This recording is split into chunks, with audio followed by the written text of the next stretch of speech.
Good afternoon, everyone. Good afternoon and welcome to the University of the Bahamas. My name is Dr. Nyambi Hall Campbell-Dean. I am an associate professor of psychology and the coordinator of the psychology program here at the University of the Bahamas, and I am also the chair of the Bahamas National Reparations Committee, and I am also very excited to be here today. But I would like for us to begin by standing, please, for the singing of the national anthem.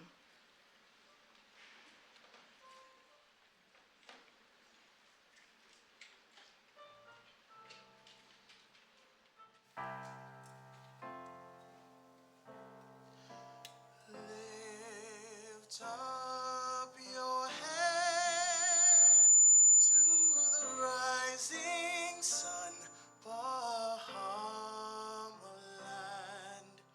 March on to glory, your bright banners waving high. See how the world marks the manner of your bearing. Pledge to excel through love and unity. Steady sunward, march together to a common loftier goal. Steady sunward, though the weather hide the wide and treacherous shore. Lift up your head to the rising sun, Bahamaland, till the road you've trod lead unto your God. March on, Bahamaland.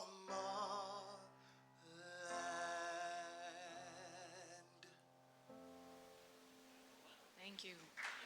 Please remain standing. I would like for us to just take this moment to center the occasion, recognize the ancestors that have buoyed us to this moment, and give gratitude to God for for bringing all of these elements together today for us to build, grow, learn, and use our imaginations in this space today and for the decade to come. So please, if we could just have a moment of silence.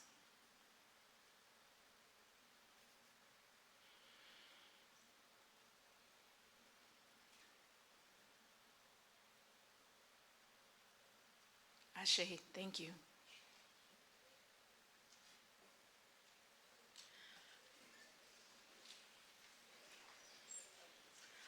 So I will start by recognizing all of our dignitaries in the room today.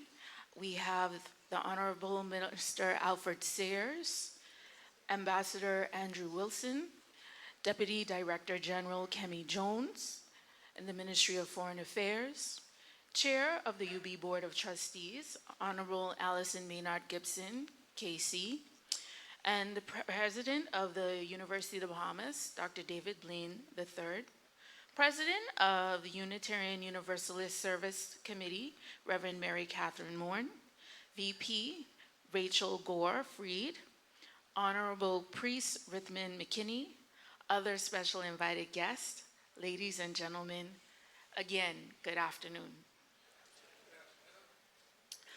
We are here on this auspicious occasion to mark the Bahamas' launch of the second United Nations International Decade for People of African Descent.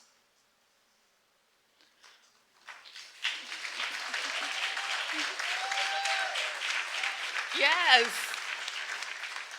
This decade is a renewed global call for recognition, justice, and development for people of African descent worldwide. Recognition of the crimes against humanity that have been perpetrated and are still being perpetrated against people of African descent, justice for those crimes, and development for the underdevelopment and impoverishment incurred and the impoverishment left in place as a result of those crimes. Our theme for today was Haitian Restitution and Reparatory Justice Forum and Public Dialogue on Reparatory Justice in the Bahamas. And so we began this morning with a most informative session on Haiti. And so many jewels and new insights were provided. And they all reminded us that we must always begin with Haiti. And the reason why we must begin with Haiti actually reminds me of the story of one of our Bahamian heroes, colloquially known as Poor Black Kate. But I like to refer to her as Kate Moss because there wasn't nothing poor about her. So Kate Moss was an enslaved girl on Crooked Island. She was sexually assaulted by her enslaver, and in the process, her shirt was torn. When she was forced to come back to work following her abuse, she was told that she had to sew her shirt.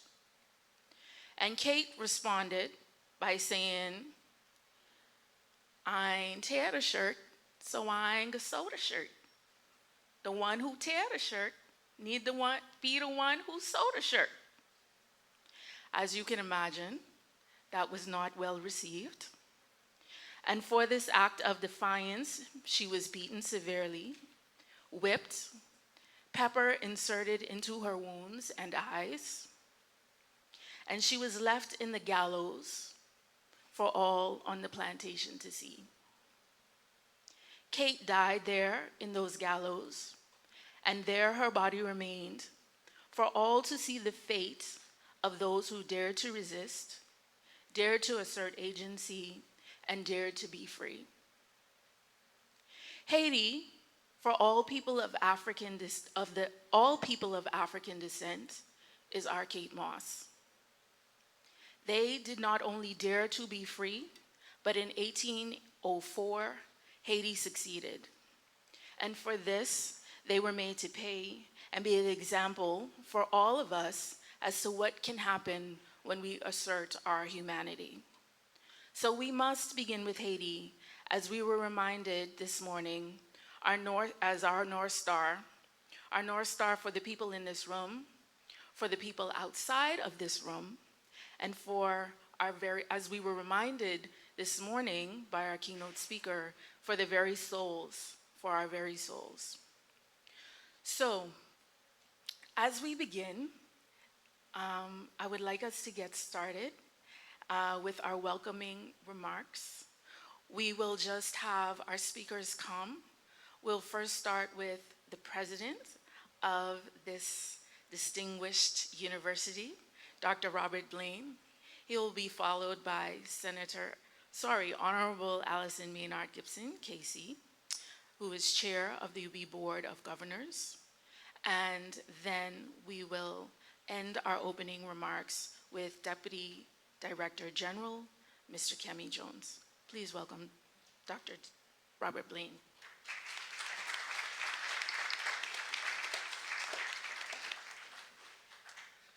Good afternoon and welcome. On behalf of the University of the Bahamas, I am honored to welcome each of you to an historic gathering. Today, we mark the launch of the second United Nations Decade for People of African Descent. The University of the Bahamas was founded on the conviction that knowledge must serve our people. And there is no more pressing service we can render today than to create spaces for honest, courageous dialogue about justice, history, and accountability. That is precisely what this forum asks for us.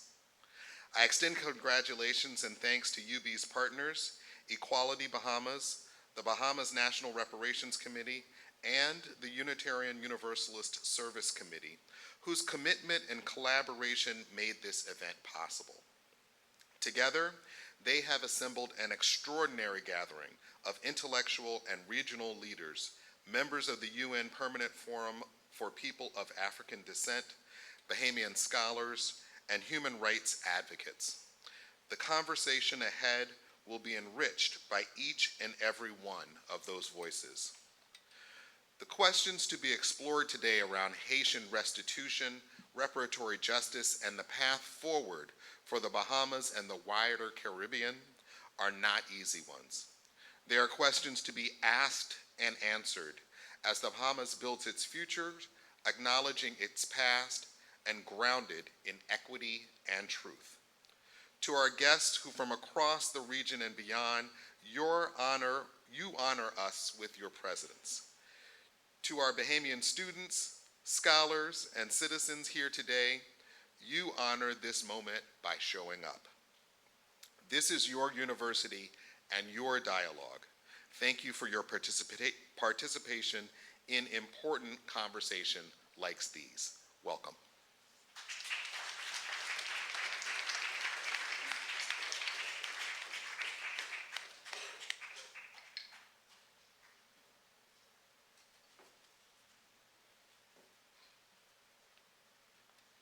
Good afternoon. Distinguished guests, partners, scholars, community members, and especially members of the UB community. It's a profound honor to bring greetings on this historic occasion, convened by the University of the Bahamas in partnership with Equality Bahamas and the Bahamas National Reparations Committee, as we gather for this landmark dialogue on reparatory justice framed by the Haitian experience, the broader Caribbean, and our shared struggle for human dignity. Your presence here reflects the spirit of partnership that this work demands. This is not merely cooperation on paper. It is collective action in service of justice, truth, and historical accountability. As we formally mark the launch of the second United Nations International Decade for People of African Descent, with the participation of members of the United Nations Permanent Forum on the People of African Descent, we affirm that this conversation extends far beyond our shores. It is part of a hemispheric and global movement seeking recognition, repair, and lasting equity. Reparatory justice is often misunderstood. It is more than compensation. It is truth-telling. It is rigorous research. It is policy informed by historical understanding and moral responsibility. It is the elevation of voices long marginalized by systems that valued profit over people and exclusion over equity. The Most Honorable P.J. Patterson, a Caribbean elder and statesman in this movement, is quoted as saying, "We must be relentless in advocacy for reparative justice and to fight racism and discrimination in order to obtain economic empowerment for people of color everywhere." Those words remind us that this work is not a moment, it is a mission.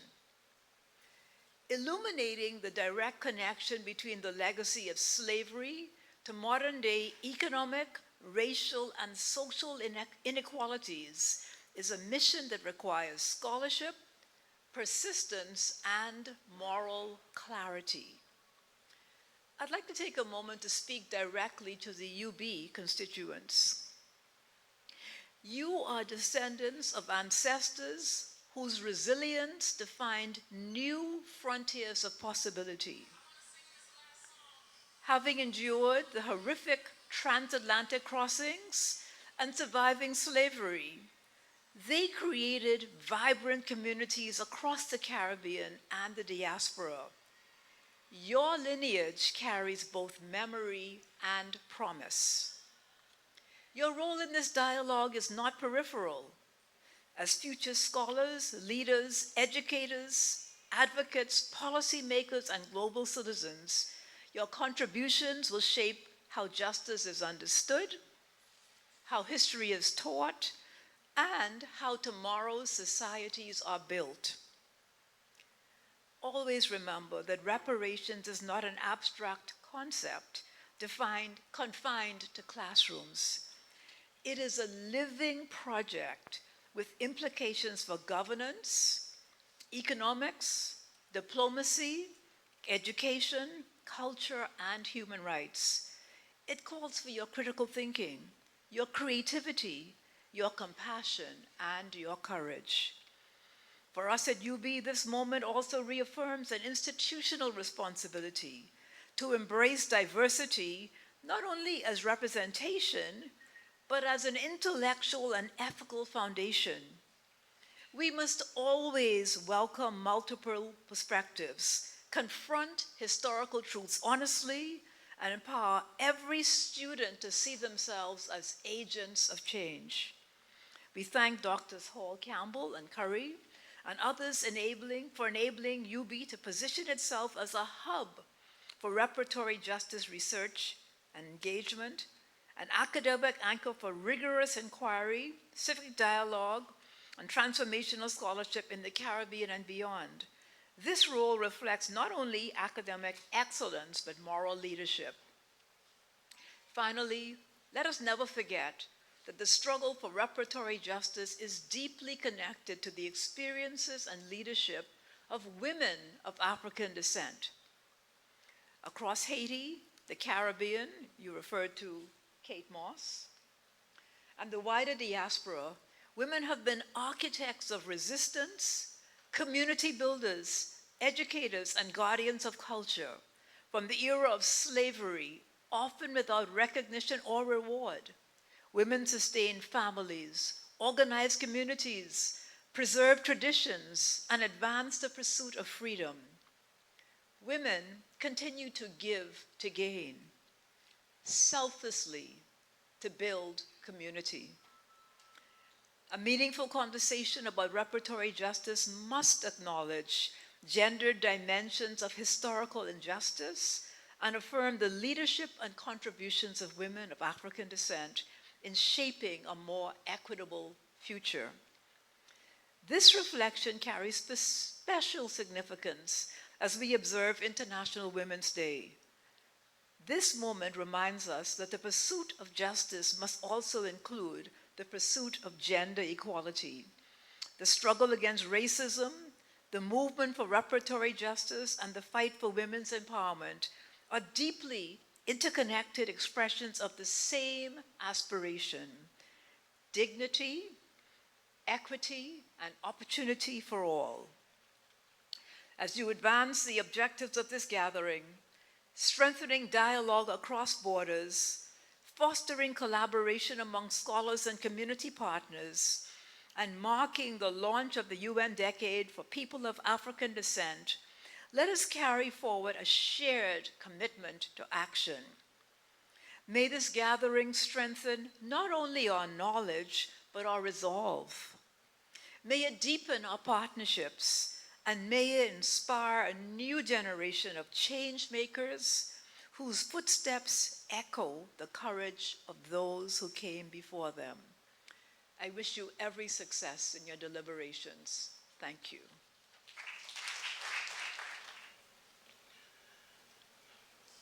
I would like to stand on the protocol already established by the distinguished Dr. Nambi Hall Campbell Dean and say a warm good afternoon to our distinguished panelists, guests, colleagues, and of course, members of the community and the University of the Bahamas community. It is both a privilege and an honor to delivering opening remarks today on the important issue of reparatory justice and the role of the Bahamas in advancing this movement within the Caribbean and the wider international community. The regional movement for reparations gained momentum at the 34th regular meeting of the Conference of Heads of Government of CARICOM in July 2013 in Trinidad and Tobago.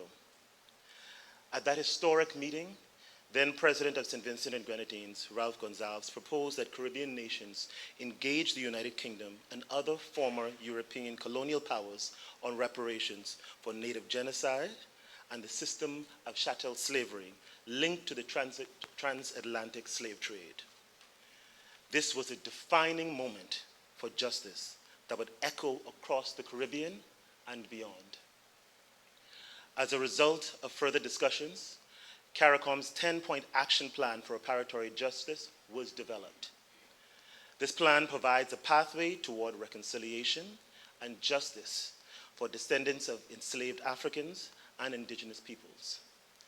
It addresses education, health, cultural restoration, and economic development, among other issues, all of which form the foundation for sustainable progress and long-term social equity.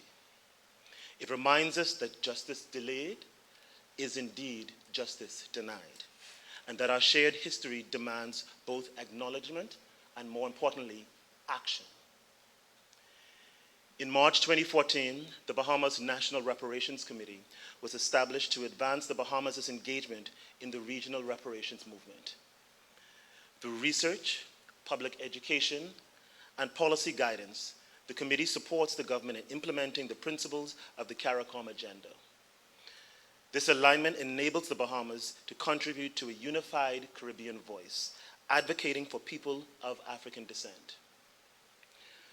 When the Caribbean speaks as one, it transforms the conversation on reparatory justice, using dialogue as a powerful tool to address the historic and social impacts of slavery and colonialism within our nation.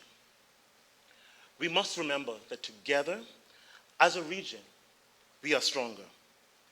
And together, our ancestors' legacies will certainly not be forgotten. This is why the launch of the second UN Decade for People of African Descent and Reparatory Justice Forum is particularly significant and very important.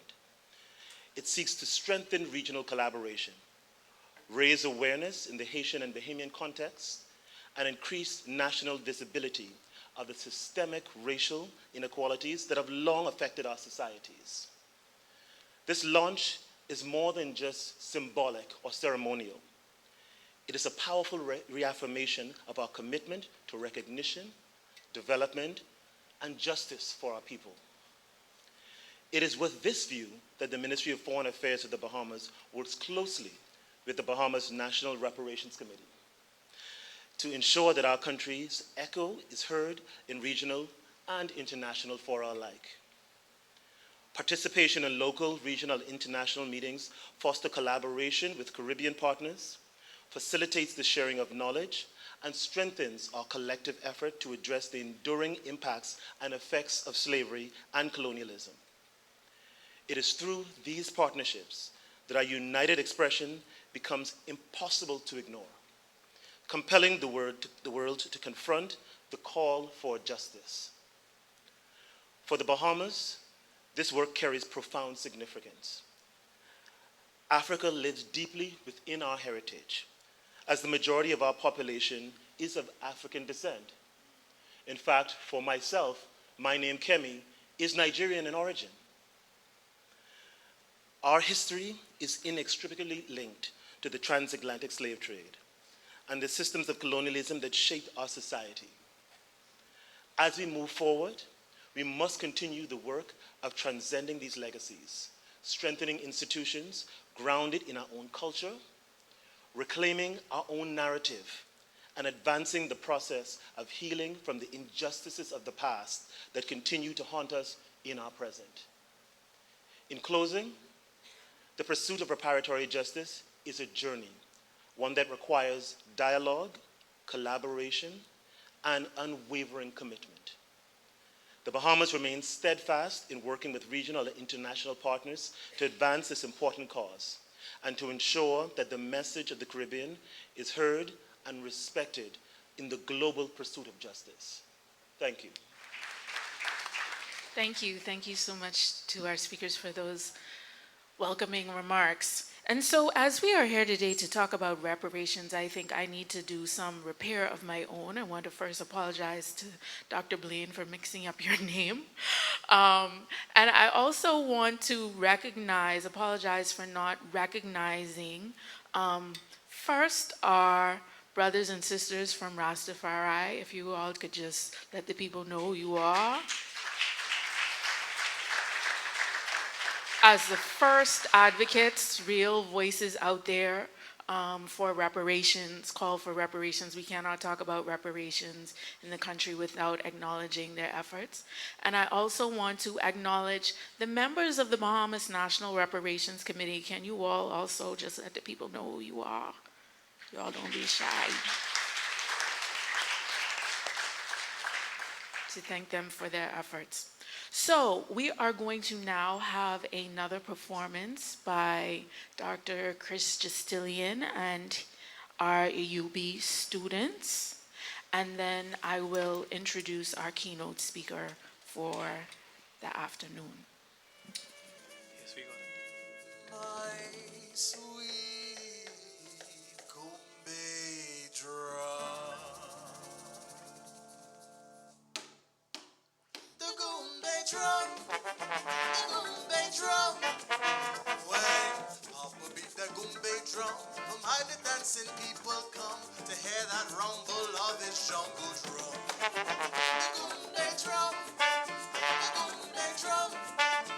They feel the rhythm of the beat, swaying it to dancing feet when Papa beat upon that Gombe drum. The Gombe drum, the Gombe drum. He give the rhythm that can give him heat, from swaying it down to those dancing feet. The perspiration, agitation, combination, great sensation when Papa beat upon that Gombe drum. The Gombe drum, the Gombe drum.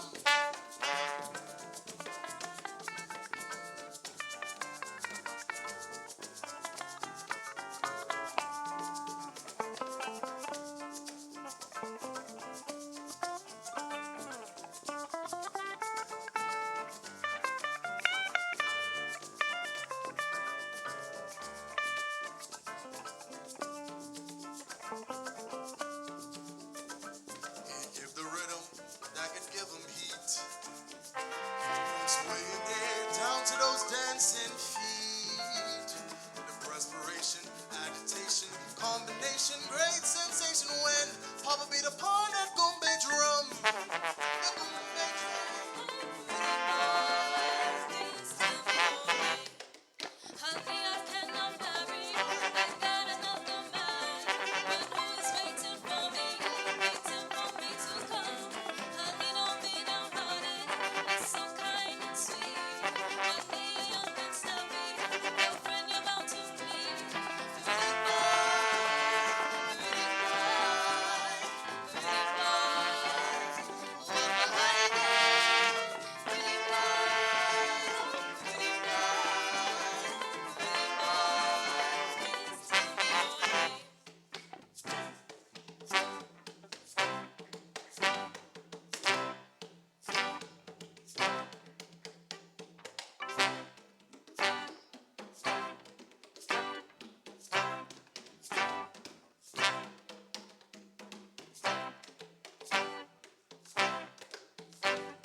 It is my pleasure to introduce our keynote speaker for today. Ambassador Dr. June Soomer is a highly respected historian, diplomat, and former chair of the United Nations Permanent Forum for People of African Descent. She is the chair of the UE Global Campus and the executive member representing the 6th region on the African Union's panel of experts for reparations.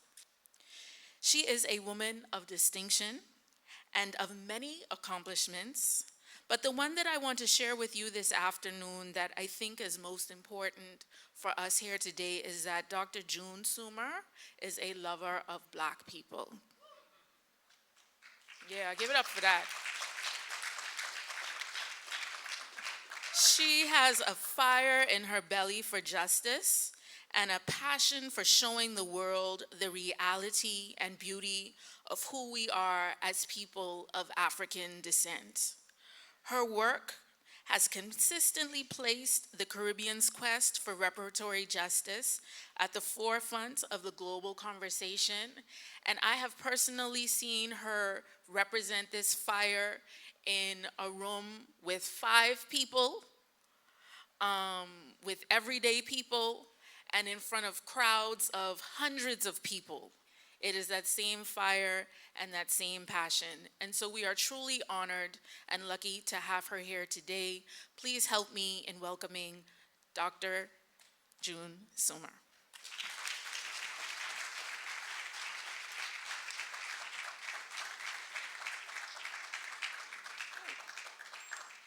Thank you so much, Dr. Hall Campbell, Dean. Ladies and gentlemen, because the protocol was so ably established by the chair, I would just like to say thank you to the 3 speakers who went before me, who are going to make my job very easy today.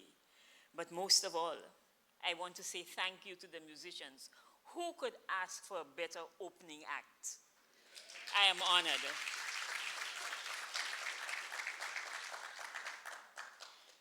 I want to say a special thank you to the university and to all of the partners who made this possible.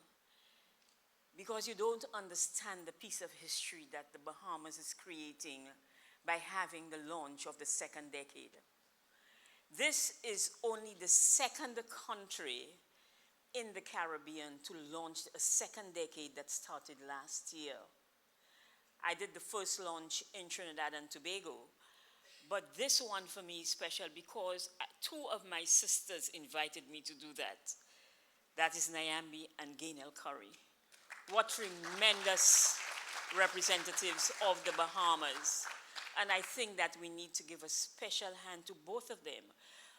But I want you to know that I am telling secrets out of the room. And one of my secrets is that Gaynell Curry will become the next chair of the Permanent Forum on People of African Descent.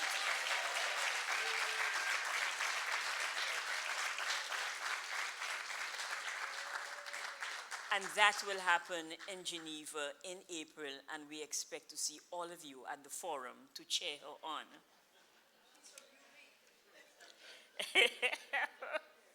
Yes, she is from UB, but she was first from UE.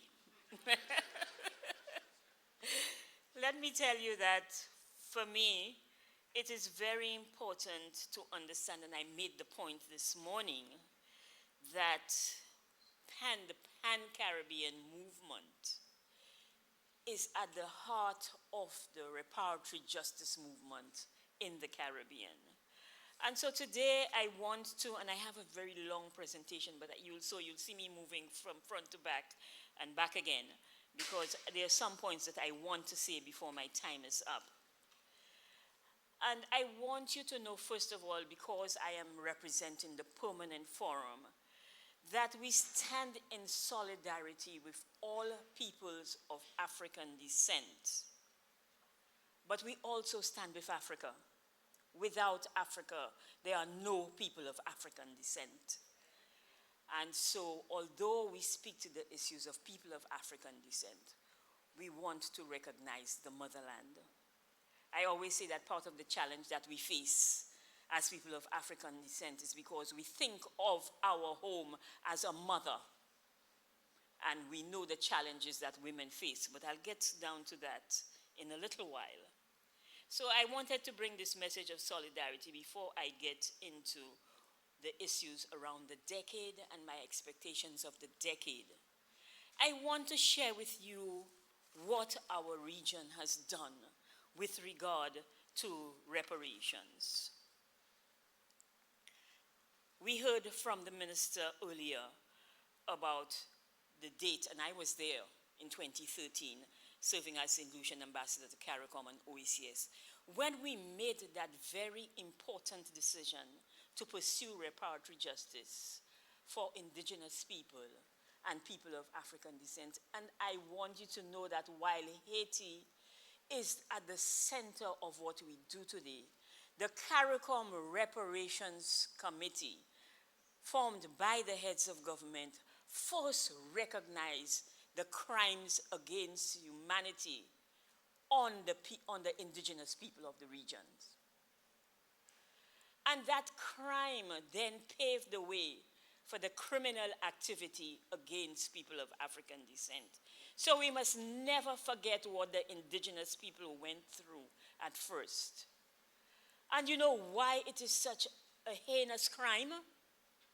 It is because today we have people living among us who are the descendants of these indigenous people, and they are invisible in plain sight.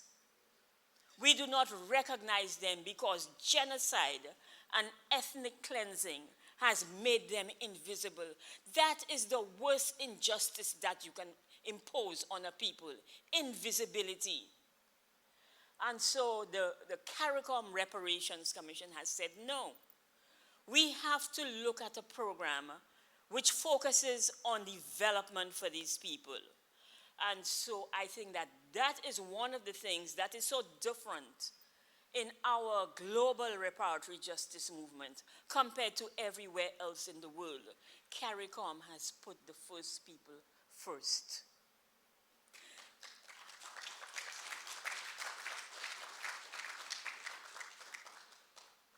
I also want you to know about the CARICOM Reparations Commission, that it is a movement that has inspired. We have inspired the world to move forward with a movement that had been forestalled for many years. Recalling, of course, that reparatory justice is not a recent movement. It's not something that happened in 2013. Reparatory justice is something that started on the African coast when we were enslaved and put into dungeons before we were shipped across and trafficked to the Americas. So we resisted that, because one of the questions you will ask is, why didn't the Africans resist? I want you to know that is a myth that has divided us for many years. Not only did we resist in Africa, we fought many colonial wars for us not to be shipped across. So do not think that just because there were some collaborators, that this was a generalization. There are collaborators everywhere. Everywhere there is oppression, there are also collaborators, because it is a question of survival. Sell or be sold. And so I am ready to answer that particular question when it is posed. So don't be afraid to ask it. I want you to know also that the reparatory justice movement continued on the ships. These slavers that were specially outfitted by banks, insurance companies, the crowns, etc., to put our people to lie down flat in boats that brought across such a number that we cannot, at this point, speak to the real number. We have accepted the underestimated 12.5 million, but I can tell you that it was much more than that, because these were the survivors. What about those people who never made it across, didn't even make it onto the ships? What about them? I think that we have to understand that the numbers are so great that there is almost an erasure and an undercounting that we have to understand. We resisted on the ships. We jumped over in chains, knowing that we were going to die, but we wanted to make it back to the motherland. Every act of resistance and reparations that we undertook was designed to repatriate us. So repatriation is at the heart of our movement. And so we were brought to the Americas. And in 1661, a Barbados Code was passed by the British, a code that would be replicated. So when you think about neo-colonialism, it is nothing new. It is colonialism in a different dress. It started when European countries together decided that people from Africa and people later of African descent would be considered property and chattel. That together they decided that they were going to make us inhuman, that they were going to make us property that could be bought, sold, mortgaged, and inherited. And so the CARICOM reparations movement equates reparatory justice with revolution and with resistance. You would not be calling for reparations today and reparatory justice if we had not been collectively removed from Africa. So don't think that it is some arbitrary thing. We have always recognized our humanity, and we have never accepted the name slave, which is why the CARICOM reparations movement has taken on language so seriously. So we were not slaves, we were not born slaves, we were human beings. We were lawyers, doctors, teachers. They make you think that we were only people running around half-naked with spears. No, we were learned people. And so they took all of us together and they made us property, gave us one definition and one identity. So the CARICOM Reparations Committee has recognized this and has said that we were not slaves. We were enslaved. And so every time somebody says slave, it cringes my body, because I was never, and my ancestors were never slaves. We were enslaved. And they tell us that we went on some transatlantic trade route, as if we do not understand that we were trafficked. We were trafficked. And today, and you know what I am talking about when we are talking about trafficking, because it has been in the news recently. That has occupied us for the whole year so far, trafficking. We were the first. We were the first who were trafficked. And so, I want you to understand that the language of reparatory justice is extremely important as we look at the decade, the new decade that is coming up. I also want you to know that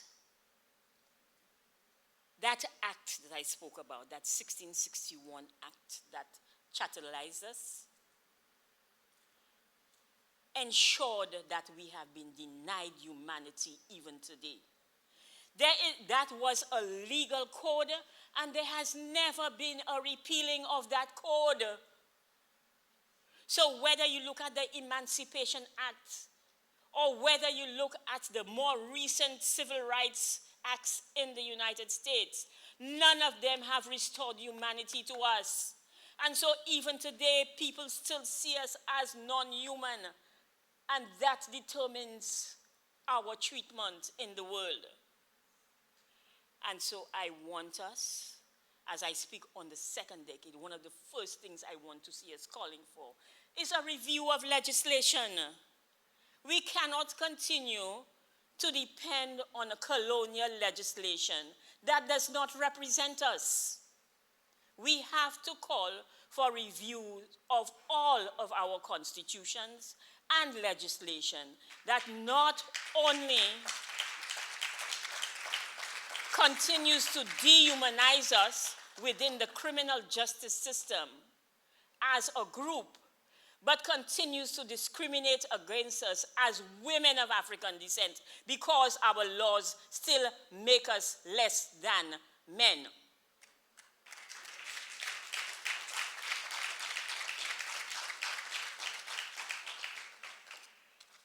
And of course, although we have spent so much time trying to understand the Haitian situation, we do not understand what has happened to us. And with Haiti, for me, apart from all what we said today, what is very clear is that there must be internal reparations. There must be our own healing from the trauma. Because we continue to see a country that was at the foundation of our freedom, who look like us, who has offered us a home, who has given us solace during enslavement. We now see them as an enemy. They look like us, but they don't belong to us. That is because we need the healing.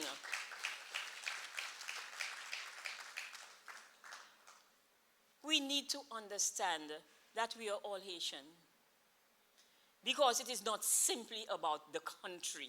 It is about the concepts that are attached to Haiti. So, Haitians are criminal. Haitians have demonized Haitian culture and Haitian religion and everything that has to do with being a Haitian. They have made it backward. They have impoverished it. And that is applied to all of us as people of African descent. We have to understand that it is not one of us. It is all of us. So we are all Haitian. And so this morning I said something that really that has been upsetting me for a long time. We are forgetting the bodies under the sea, and when we call for reparations, we do not only look at the live numbers, the people that were oppressed on whatever was called a plantation. We also have to look at the bodies that were thrown overboard, the people from the Zong, the people who crossed from the United States and were trafficked internally within the Caribbean. We have to look at the way in which people were brought, the second trade within the Caribbean Sea itself, brought from Barbados, for example, to populate North America or South America, etc. We have to look at all of the movements of our ancestors, because all of these movements will demand reparatory justice. And as the second speaker this afternoon said, it is not simply about compensation. It is about our dignity. It is about our humanity.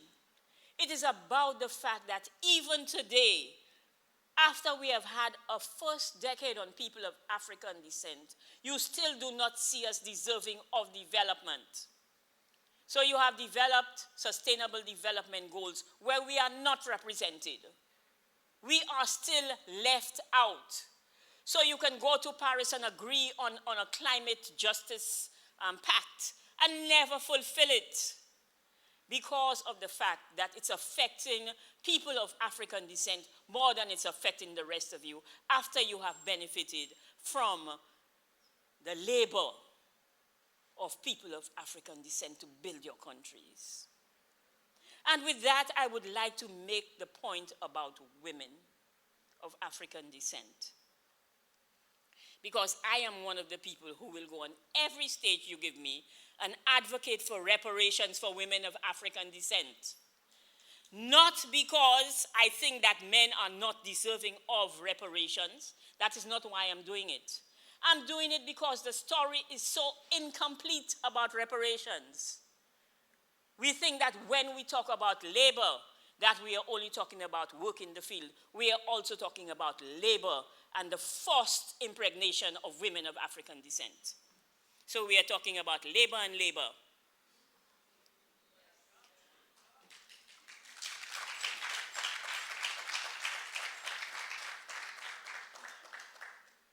As you heard, I'm a historian and I do the research. And I can tell you that when you go into the slave registers and you see 11-year-old and 12-year-old, yes, that's how old they were. They took our youth out of Africa. So when you see in the registers that they are 50, 60, 70-year-olds, these people had lived all of their lives on the plantation after coming here to the Caribbean. They took our youth out of Africa. They took young women who were just starting their menstrual cycles. You know what it's like. Men will not understand this. But women here will understand this. You understand where you are as a 12-year-old on your first menstrual cycle at the bottom of a slave ship? Do you understand why I call for reparations for women of African descent? Do you understand why I call for reparations for women of African descent when the first two children of most enslaved women were mulattoes? Because enslavers thought that they had first right to our bodies. Do you understand why I call for reparations for women of African descent when in law it is only a black woman who could give birth to an enslaved child? Not a black man, not a white woman, not a white man. We were charged with reproducing the capital for capitalism. The wombs of black capitalism was built on the wombs of black women. And we have to understand that. So if you're asking me about why I differentiate, I also have an answer for you in that regard. And one of the things that the CARICOM also speaks to is the separation of people. I was driving down the road yesterday with Gaynell Curry and with Nyambi, and they both showed me the wall. The concept of the wall is not a new one. The wall has always been built to separate us. So we have people now calling for the building of walls to keep people out. It has always been done. It is in all of our CARICOM countries. There is a wall now in the Dominican Republic preventing Haitians from crossing over in their own country. I am saying that to say that the CARICOM Reparations Committee and Commission has taken all of these things under consideration. So do not think that it is a very small thing when you talk about a 10-point plan. You have to speak to all of the implications of that plan. Because one of the things it also calls for is for us to, as I said, to mentally free ourselves. The colorism that exists in our countries has prevented development because the lighter skinned you are, the more privileged you are in the Caribbean, and we better speak truth to authority.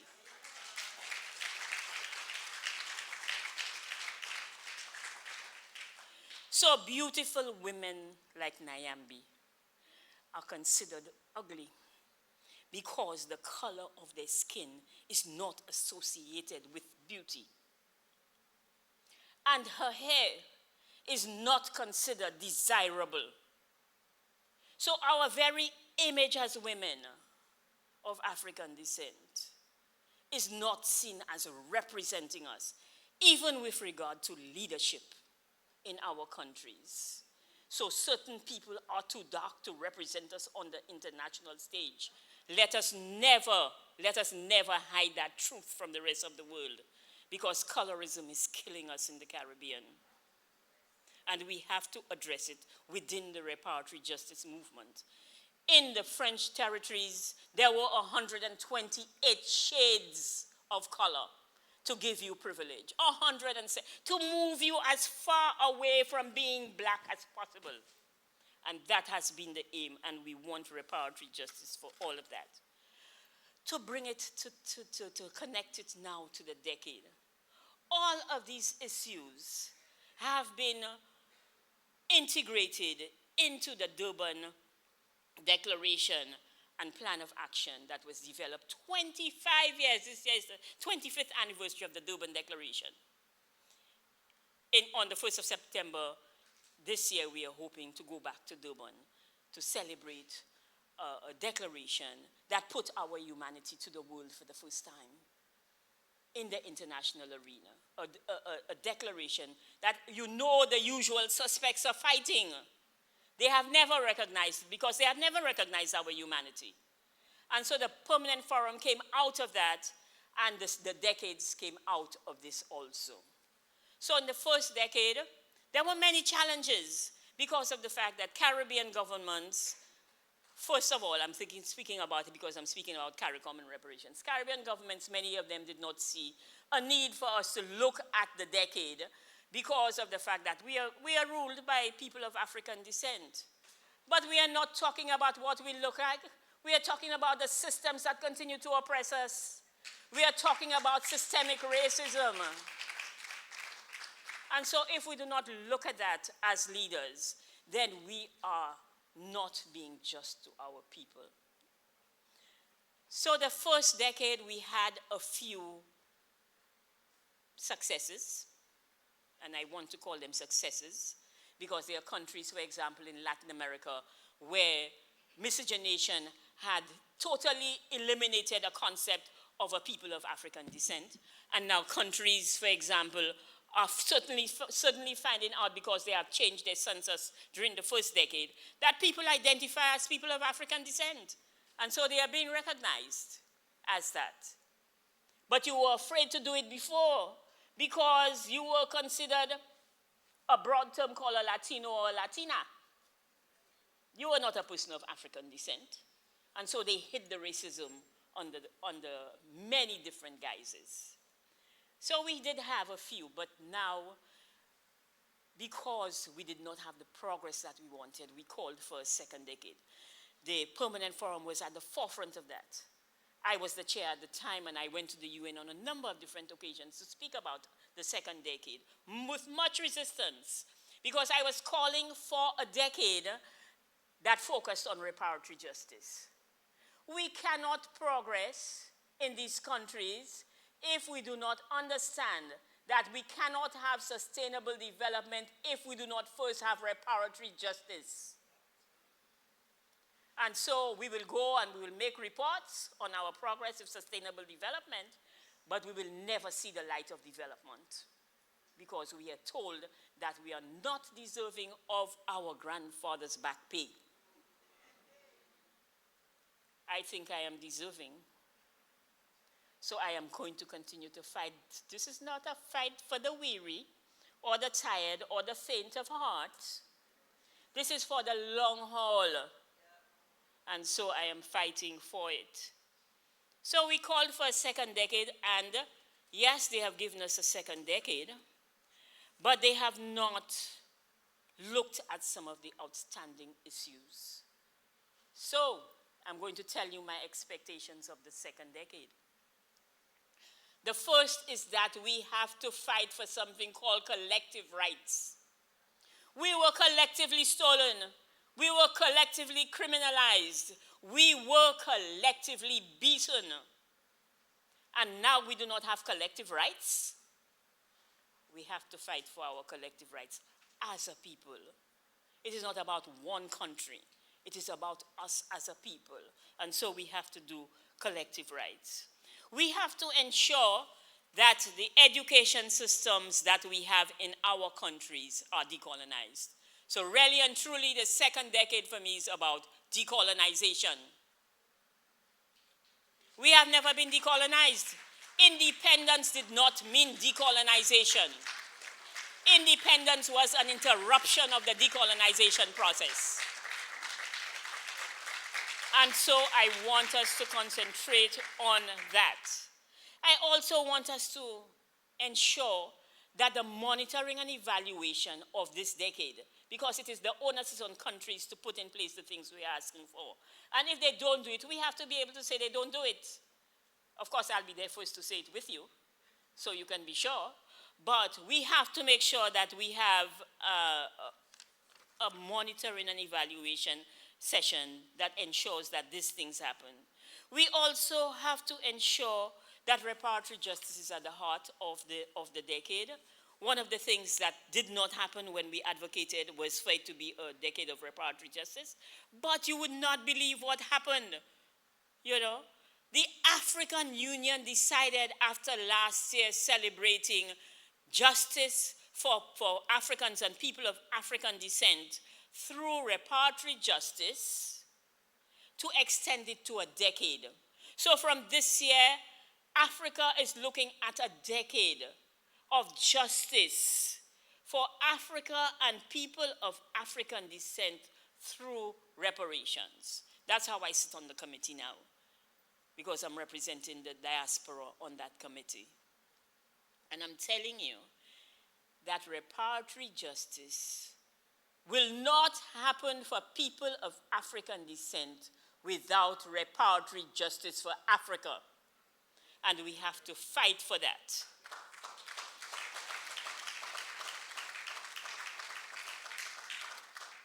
We also have to ensure that reparatory justice looks at the current issues, and the decade must look at the current issues, whether it's environmental justice, because of the fact that they dumped nerve gas not too far off from here some years ago. We have to ask for the environmental justice for that. We have to ask for the environmental justice that made us live near plantations where they sprayed toxins and where our women are dying of breast cancer. We have to ask for environmental reparations. We have to ask for climate justice, because climate justice affects us more. After we were used as labor to create the Industrial Revolution in Europe, all the greenhouse gases are now coming back and affecting us. It's a double reparations we want.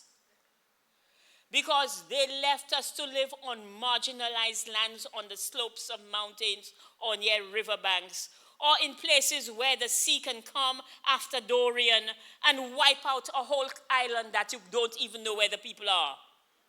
Or has created climate refugees in places like Antigua and Barbuda, where people had to be displaced and then brought back to the islands. We have to ask for that. We have to ask for justice with regard to AI, because if they have tried to erase our books, you can be sure that they are erasing us through technology. Neither are we at the point where we are inputting into the technology. So the things that are going into the technology, when you go and do your searches on AI, you will not recognize yourself. We will be erased. We will be made invisible in plain sight.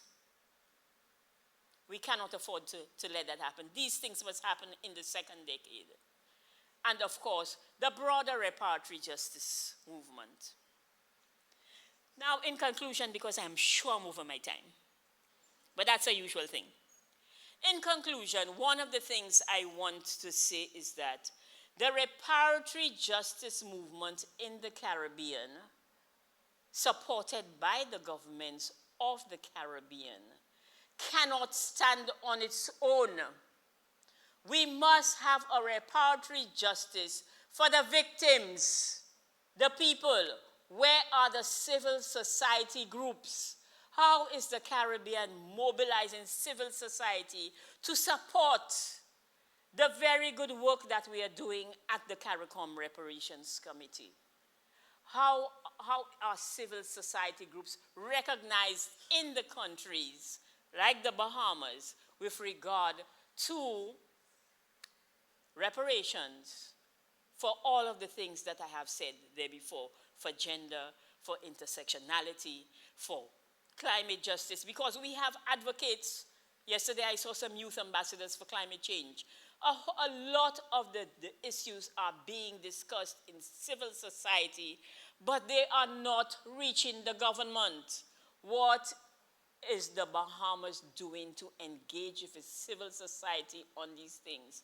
We will be running helter-skelter globally with reparatory justice at a governmental level, and we will not find our people running behind us because they don't know what we're running behind. And so I'm asking for reparations in the second decade, that it will involve everybody, that we will not leave anybody behind.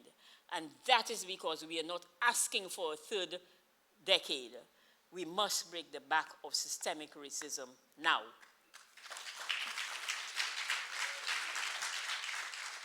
Okay, so let's begin with our panel. We want to make sure that we give each of them an opportunity to speak with us and then engage in our Q&A. I'm sure you all have lots of things that you want to engage with. So I want us to start with Dr. Martin.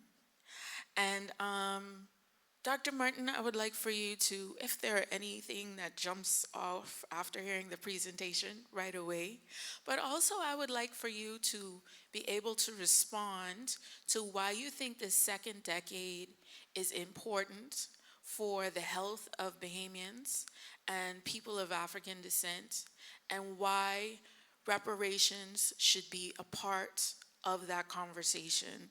And so just to give you a heads up, we have about 5 minutes each for you all to respond. Thank you.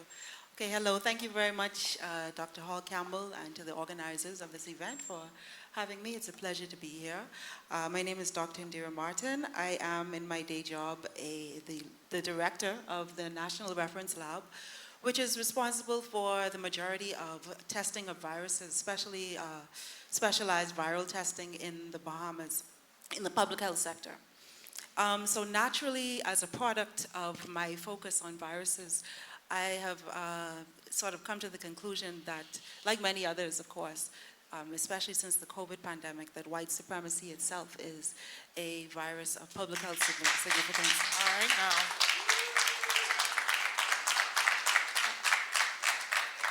And indeed, the WHO, the World Health Organization, has designated it as such. The reason why it is, of course, an issue of public health significance is because it enacts structures and barriers to people of African descent, preventing their self-actualization, but also because, as Dr. Suma spoke to, it constructs environments that lead to poor health in persons of African descent because of the origin of slavery going back many hundreds of years. So this is why, like computer viruses and biological viruses, white supremacy is a virus, also a virus. So speaking about the need for reparatory health in this upcoming decade, I think that, again, as Dr. Sumer spoke to, we need to have formalized, rationalized approaches to the question of reparations. Dr. Sumer spoke about monitoring and evaluation, which is an important component of any kind of systematization of any response. Coming from a public health perspective, I believe that when we theorize white supremacy as a virus, it actually allows us to have tools and approaches that are well studied in biological viruses. You know, for biological viruses, we have vaccines, we have antivirals in order to prevent and treat these viruses. So in the case of white supremacy, we already know from the research that has been done that things like African-centered education, having a population-level plant-based diet approach, also ensuring that indigenous medicine is honored and promoted and pushed forward progressively. Thank you. So these are all approaches that can, I believe, vaccinate us against the virus of white supremacy. And the final thing that I would say is that we have seen some evidence that there may be intergenerational transmission of racialized trauma, particularly going back to enslavement, but not just enslavement. The Swahili word mangamizi actually widens the specter of the transatlantic slave trade, not just to the Middle Passage, not just to the time on the plantations, but also the time after that, which entailed racial discrimination, which is a type of chronic trauma over many generations. So we know that this occurred. We know that there were women who were experiencing this with fetuses, babies in their bellies, and that those babies were also experiencing this racialized trauma. And through the phenomenon of epigenetics, which is something we can discuss maybe more later, I won't get nerd out too much, but epigenetics is a way in which non-genetic changes can be transferred potentially from generation to generation. And that is something that has to be addressed in the reparatory approach to health justice in this upcoming decade. So thank you. Thank you so much. She said she didn't want to nerd out too much, but honestly, when she nerds out, I'm right there like, oh, more, please. And so you can actually, I think they still have her presentation from the democracy conference that she gave last year around some of these issues. So if you get the chance, definitely go and check that out. All right, thank you so much, Indira. Next, I would like to hear from Alicia Wallace. I know you all thought that you had to choose between an International Women's Day panel and this launch today, but see, you're actually getting all in one, 2 for 1 today. And so, Alicia, can you, again, if there was anything that jumped out to you from our keynote speaker, but I would like if you could also begin by stating why you have always felt it important to support the reparations movement in the Bahamas as a feminist activist, and what does the launch of this decade intersecting with International Women's Day mean for us and for you personally? Hello. Yeah, hello? Yeah, okay, great.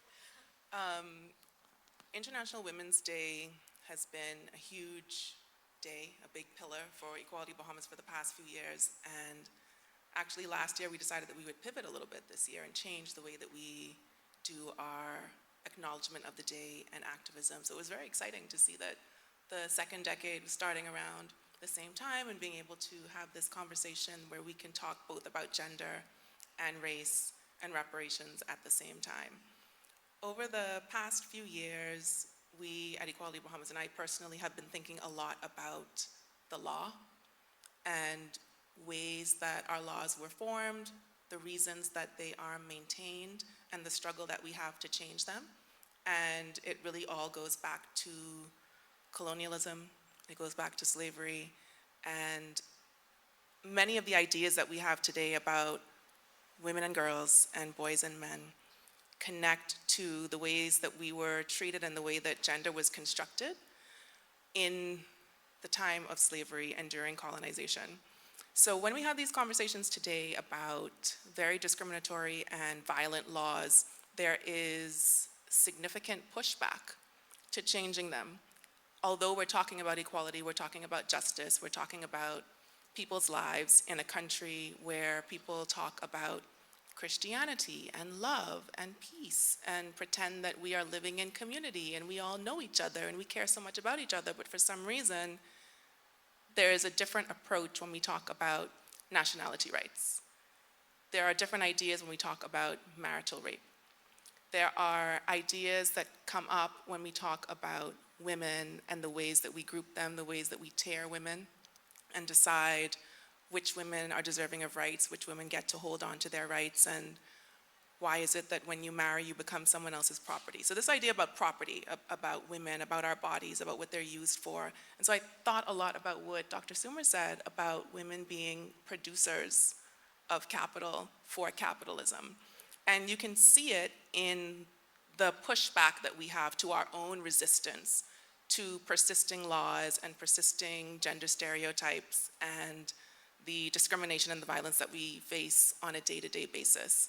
That when we talk about, I mean, I'm going to go really wild here and talk about abortion, right? Well, life really matters, but really we're talking about producing more people so that there are more people to participate in capitalism and keep the economy going.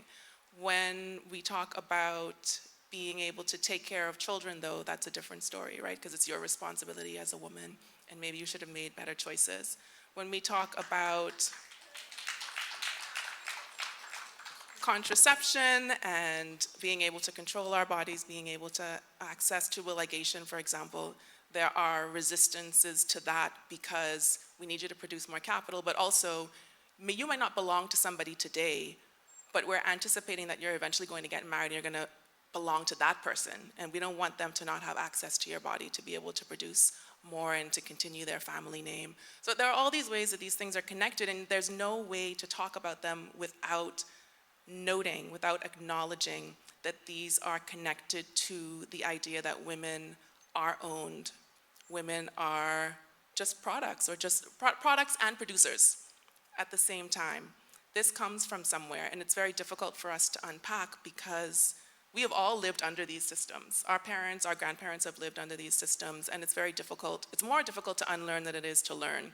So I'm really interested in continuing these conversations about gender, about race, about discrimination, about violence, and the ways that we have inherited certain ideas that, although they are harmful to us, we tend to be afraid to let go of them and to deconstruct the systems that have been killing us day after day after day.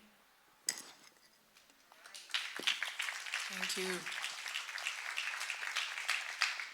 And so Alicia also presented at that conference, the Democracy Conference, and so you could find her presentation and hear more from her there as well.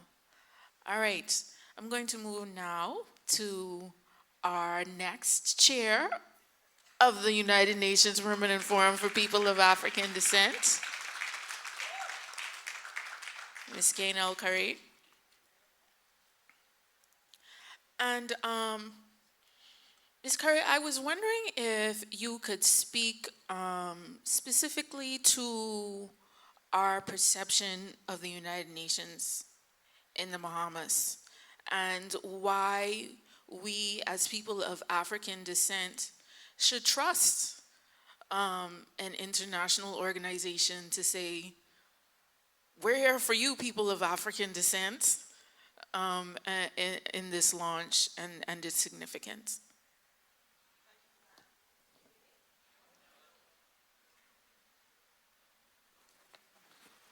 Is that better? Yes. Hello, everyone. Happy to be here. Good to almost see some of those faces in the crowd. But just to speak briefly to something that Dr. Suma mentioned, and I think that's something that I'm hearing consistently for all of us, is that straight line that can be drawn from trafficking, from the capture of Africans, the trafficking of Africans, the chattelization of Africans, the enslavement of Africans, and colonialism, and where we are today. Because oftentimes when we speak about these issues, persons would say, this is old news. Why are we talking about this? Why are we even talking about reparations? This happened such a long time ago.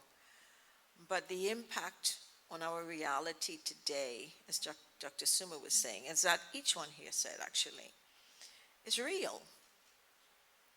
It's very, very real. And I think about it in the context of families.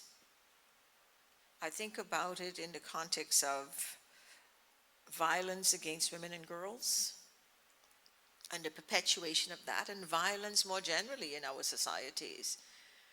And the trauma that I think would have started on the continent, would have been carried in the bodies of persons to the Americas, and that still lives in a big way in our own bodies.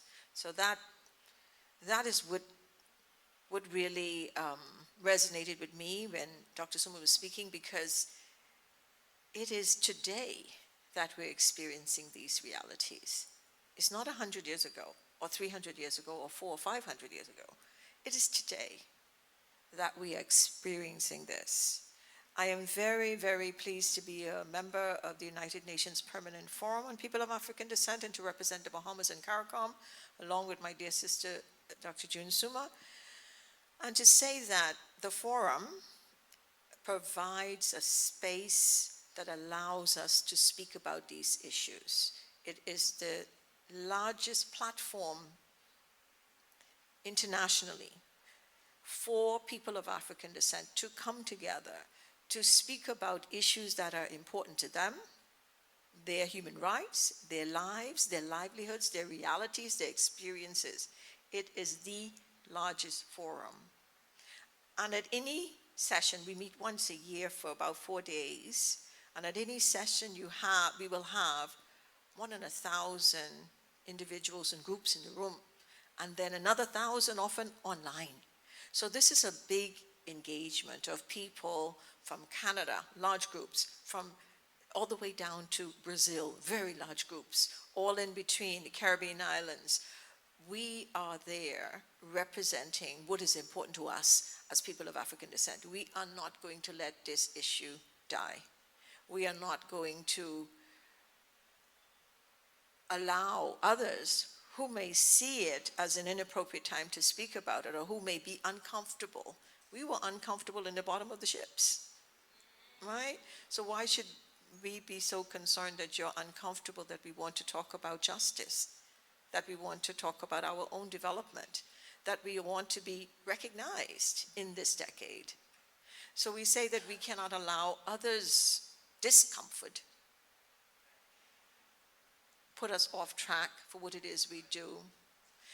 As a person who worked for many years in the UN has always been under attack, but perhaps no time like now. And I think that the greatest challenge for the UN is probably its funding and the pullback on the funding to the work that we do. There's a definite effort to defund this work. But we have to be persistent, and we are persistent. The UN may be forced to change the way it does its work, but it will not go away. That's my view. We will not go away. We were talking about it just yesterday. I think the whole international community were just so surprised at how big the Permanent Forum blew up. They gave us a meager budget. 4 days per year, that's it. 2 staff, that's it. No real support.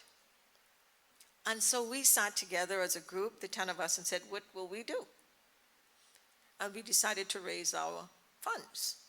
And we got the support that we needed, and we're still getting that support. And we want to thank governments that support us. Caribbean governments have certainly been in our corner.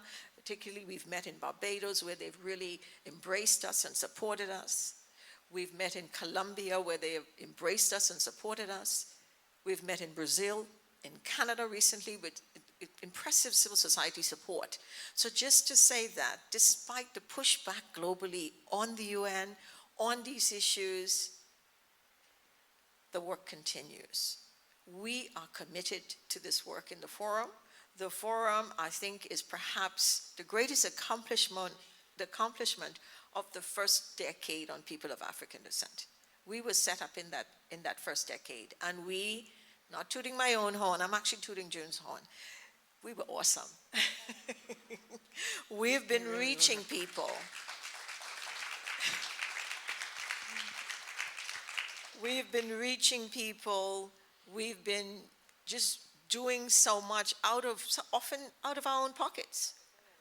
Out of our own pockets. Out of our own pockets, we would sometimes pay for stuff to move things along. We would jump on planes and go places at very short notice. And I want to take this opportunity to thank my colleagues in the law faculty to cover for me, and to my dean that supports me all the way through in all these travels that I do to support the United Nations. But often I want you to note that we are not paid. We are committed to this.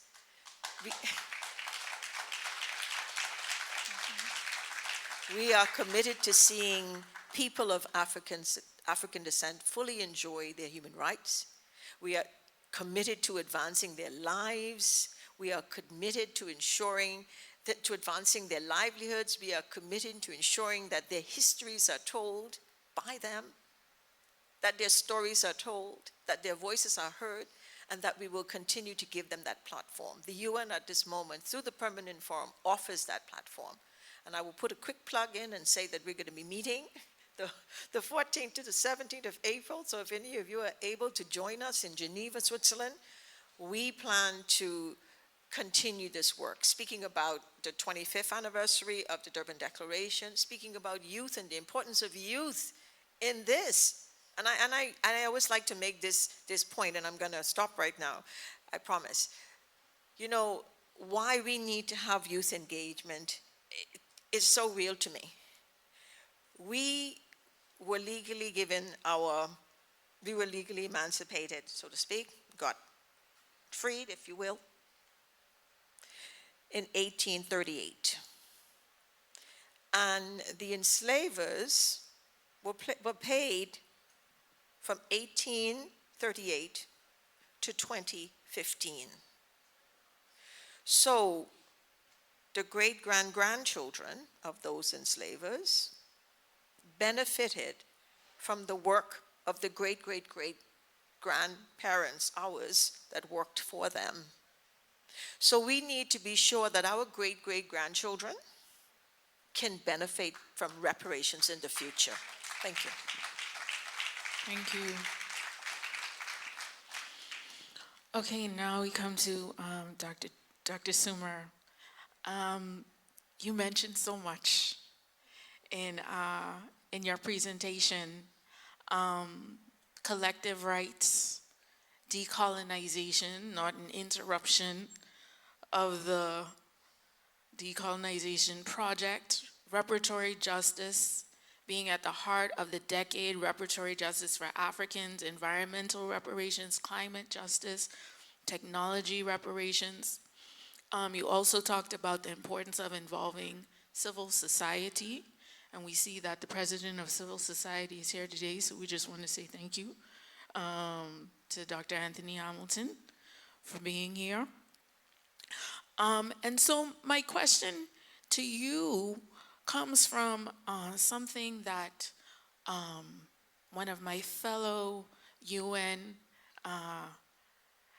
well, I should say, in 2024-25, I had the opportunity to be the United Nations Fellow for People of African Descent, in which I spent 3 weeks in Geneva learning about these UN mechanisms and working and understanding the work of the Permanent Forum. And I say that to say, for two reasons, because I was the first Bahamian, but there would been like, and the program had been in existence for 10 years, and there had been like 5 Jamaicans, like 3 Bajans, right? So to say, like, these are opportunities that we in the Bahamas need to know about and really take advantage of, because persons within the region are doing so and getting their voices heard, and we can do that as well. And also to say that as I was in the halls of the United Nations and meeting different people, and I said, I'm from the Bahamas, someone said, oh, do you know Alicia? Alicia Wallace? From Equality Bahamas? And I was like, yeah, right? So to say that also we small, but we carry a lot of weight You know, our names and the work that we're doing are being recognized in many different areas. So, Dr. Suma, my question to you comes from my fellow Dr. Jackson John, who I think is in here today, and he reminded us of the words of our first Prime Minister, Sir Lyndon Oscar Pinling, today when he threw the mace out of the window and he said that I am throwing this mace out for the people, and the people are outside. The people are outside. So my question for you is, out of all of the things that you mentioned for our second decade, what are the things that we could do for the people outside? Thank you very much for the question. You know, you're asking me the right question because I'm one of the people from the outside and no longer work in the government service. I am now enjoying life as an activist. And I am doing some work right now for an NGO in the Caribbean on how we can integrate civil society into the reparatory justice movement. And I'm trying to develop a model for them very similar to the model that was used when we were crafting the DDPA, where civil society was on a parallel track with regard to shaping that declaration and found that they were embraced by government to assist in actually putting the words into the declaration. So there is the opportunity, going back to the question that you asked Gaynell about the UN, for civil society to be involved in what is normally thought of as a governmental process. It is not a governmental process. We elect our leaders and our governments. And so civil society in the Durban Declaration process actually were able to put in words. And if you look at the Durban Declaration, there is a whole chapter, I think from about 19, sorry, that speaks to the role of civil society and how the people can be involved in ensuring that the Durban Declaration and Program of Action is actually put into action. And it is because of civil society's pressure that the first decade was actually put in place. It wasn't governments, it was civil society. And it is because of civil society pressure that the Permanent Forum on People of African Descent was put in place. So we actually have a parallel civil society group attached to the Permanent Forum. That's the ICSWG is attached to the Permanent Forum as a civil society body that has an input. And that is why we have been able to mobilize, as Gaynell was saying, thousands of young people. We do have a number of people who are older, but I mean, some of us will be activists until we go. But because we had 80-something-year-olds in Geneva. But we also had very young people. And what I want to say is that we have to start at the level of youth. The St. Lucia Reparations Committee, I'm from St. Lucia, and I sit on that committee, said its reparations work in primary schools. We created a character. I have done so many lectures in secondary schools. During COVID, we had a series of lectures on reparations in St. Lucia that we extended to St. Vincent and the Grenadines and Grenada, students doing CXC on reparations. I'm saying that it is not only within your country, then, that the people can get a voice. You can also get a voice regionally and internationally. And so it's just a matter of making you aware of the systems that exist for your voice to be heard and for you to participate. It is not a government thing. Reparations would not get this far if the Rastafarians had not been persistent.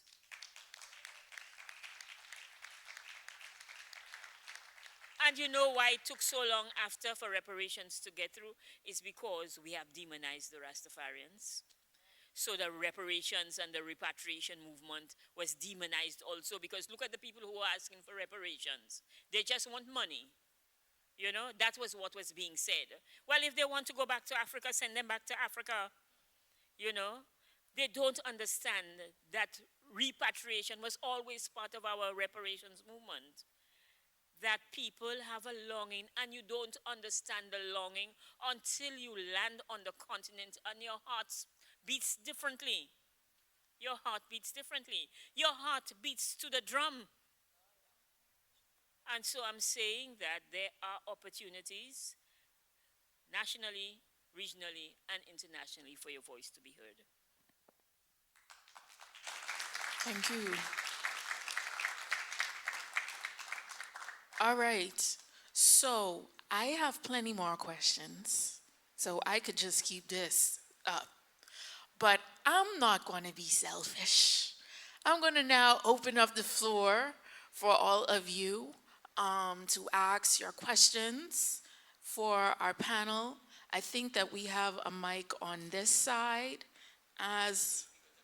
Yeah, it's difficult for us to see, but I think that there is a mic also on this side. So if you could just make your way, please, to one of our mics. If it's difficult for you to get to it, then maybe we can try and get a mic to you. Yes.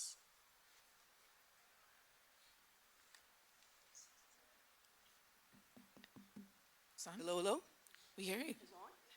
Yep. Yeah. So please just introduce yourself and then share your question. Let me adjust a little bit. Maybe I'll do that. It's easier. Good day.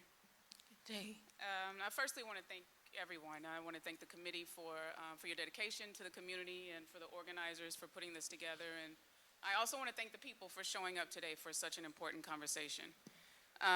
If you don't mind, I'd like to give some brief context before I answer, or before I give my questions, a brief context around my perspective. My name is Afashewa Oyaniyu Sabrina Maria Manley LaFleur. Like many in this room, I have spent much of my life working to improve the lives of people of African descent.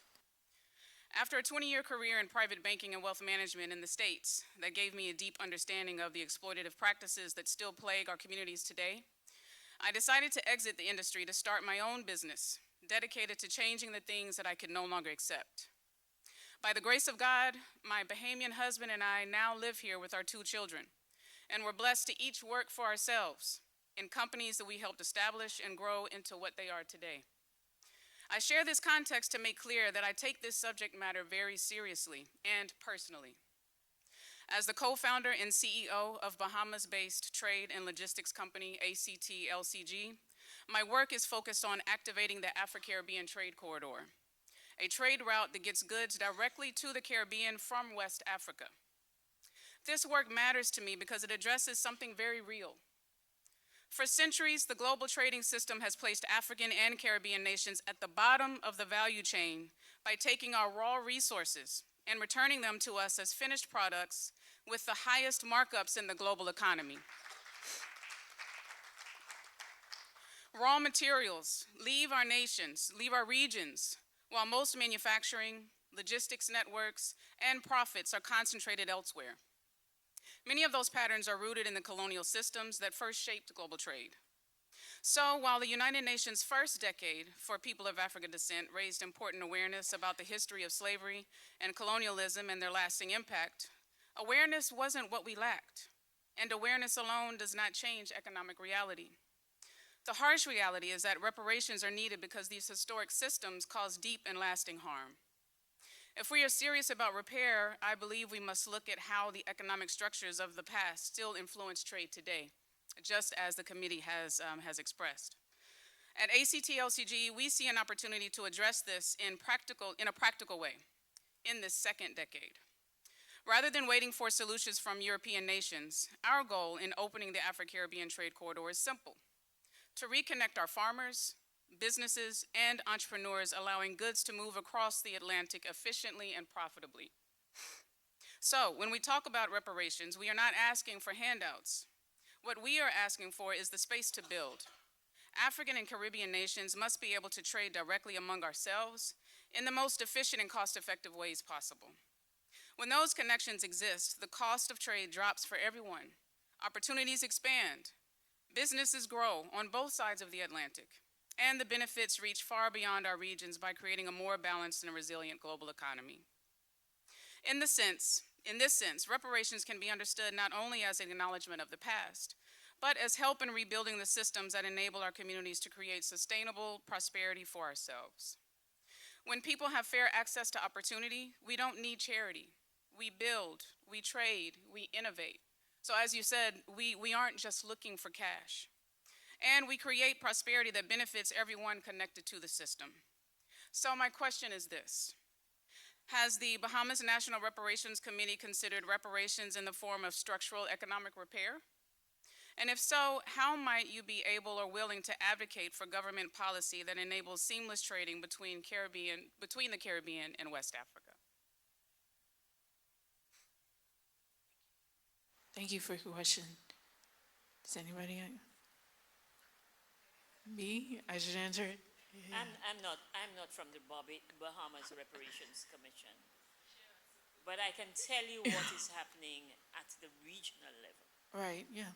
So because it is not something that will happen in the Bahamas first, because of our size and the size of our economies, and because of the limitations. Let me start by saying, first of all, I'm hearing a question that speaks to a number of things, including the issue of creating self-sufficiency, self-determination, the creation of intergenerational wealth, and the deepening of connections with Africa. So there are a number of dimensions to the question, Diami. So I'm even adding more to what you might want to say. So one of the things that is very important from what Gaynell said about the 20 million pounds of compensation money that was given to the British enslavers is that money was used to create generational wealth and to make sure that, as Dr. Hess said, that white supremacy remained entrenched.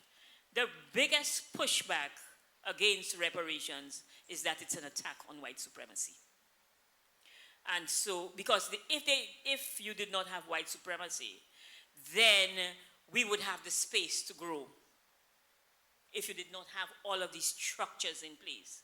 But these structures remain in place. More than that, we have been made to forget about generational wealth by us also paying compensation. Whether it is Haiti that paid 150 million gold francs, or whether it is this enslaved who at emancipation paid 27 million pounds in labor, free labor in a system called apprenticeship to the planters, we have been denied the opportunity to create generational wealth. So then, what do? We started with Marcus Garvey by trying to create a shipping line. So we have to go back to the early 1900s for you to see that we have been putting things in place for a very long time. And we come down to the day and we realize that there are no connections, not flight connections, because we're not talking about only cargo. We're also talking about connections of people. That is what is going to create the connections that the young lady was asking for. So it's not just trade in goods, but also good trade in services. All our air connections go through Europe or the United States. Okay? So when they say you don't have a visa and you can't come to my country, then we have a challenge. So we cannot connect to Africa. I go to the continent fairly often and I have to travel 2 days before or 3 days for me to get to the continent. We do not have shipping lines. And even if we had, because of the way shipping is now configured, you have to go through ports and or a canal that is controlled by somebody else. And so your food supply is under attack, and as well as other supplies. So you have to realize that the question that you are asking is one that is steeped in systemic racism. The question that you are asking is steeped in a system that has kept us indebted from colonialism. We paid back all the colonial debts that we are still paying, and we cannot find money to put into the hospitals that she works in or in the research that she does, because of the fact that colonialism did not develop our infrastructure. It did not develop our schools. In fact, they thought that, all of our schools in the Caribbean, when we had independence, we probably had 2 high schools because tertiary education was not supposed to be for us. What you see is because of government debt to invest in education and in hospitals. We had one hospital that served how many islands? 700 islands? 700 islands, rocks, and keys. 700 islands. So we had to invest in these things ourselves. And so it has become very difficult for our governments, now that are so highly indebted. I'm sorry I'm taking so long because all the things are connected. That have taken so long to do these things because of the fact that they cannot go back to an international system that was not put in place for them because interest rates are higher for us than for any other group of people. Because we are not trustworthy, we are corrupt governments, corruption has a black face, all of these things. Yet we can see the corruption in the world and we don't have a stake in it.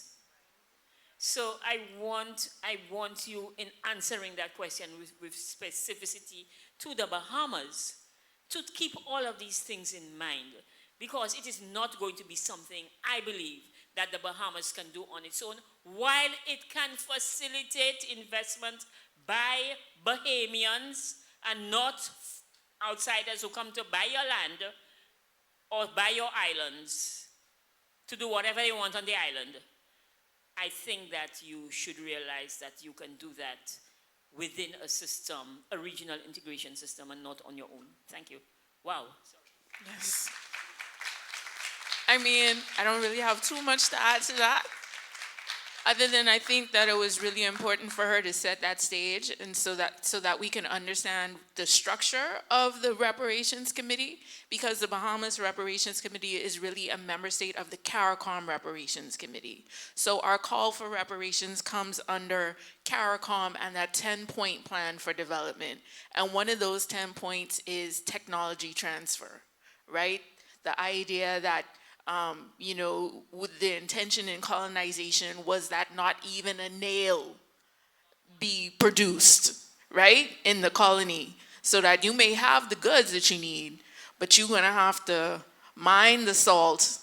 Then we're gonna take your salt back to wherever Martin's is, right, and then put it back in the food store in a pretty box with a girl in an umbrella and sell it back to you as a special salt. Right? So that this is not just like the way that we work, but this was a part of the system, and that's one of the points of reparations that we are addressing as a committee. So thank you for your question. All right, next question. I can make a little statement as opposed to a question. I hope that's all right. Okay. Go ahead. Just speak up for us. All right, good. That's better, right? Yeah. Okay. I'm glad I speak up. One, the power of a bully is in the bully himself. It's in if you could put the mic to your mouth a little bit more. The power of a bully. That's better. Is in the bully himself.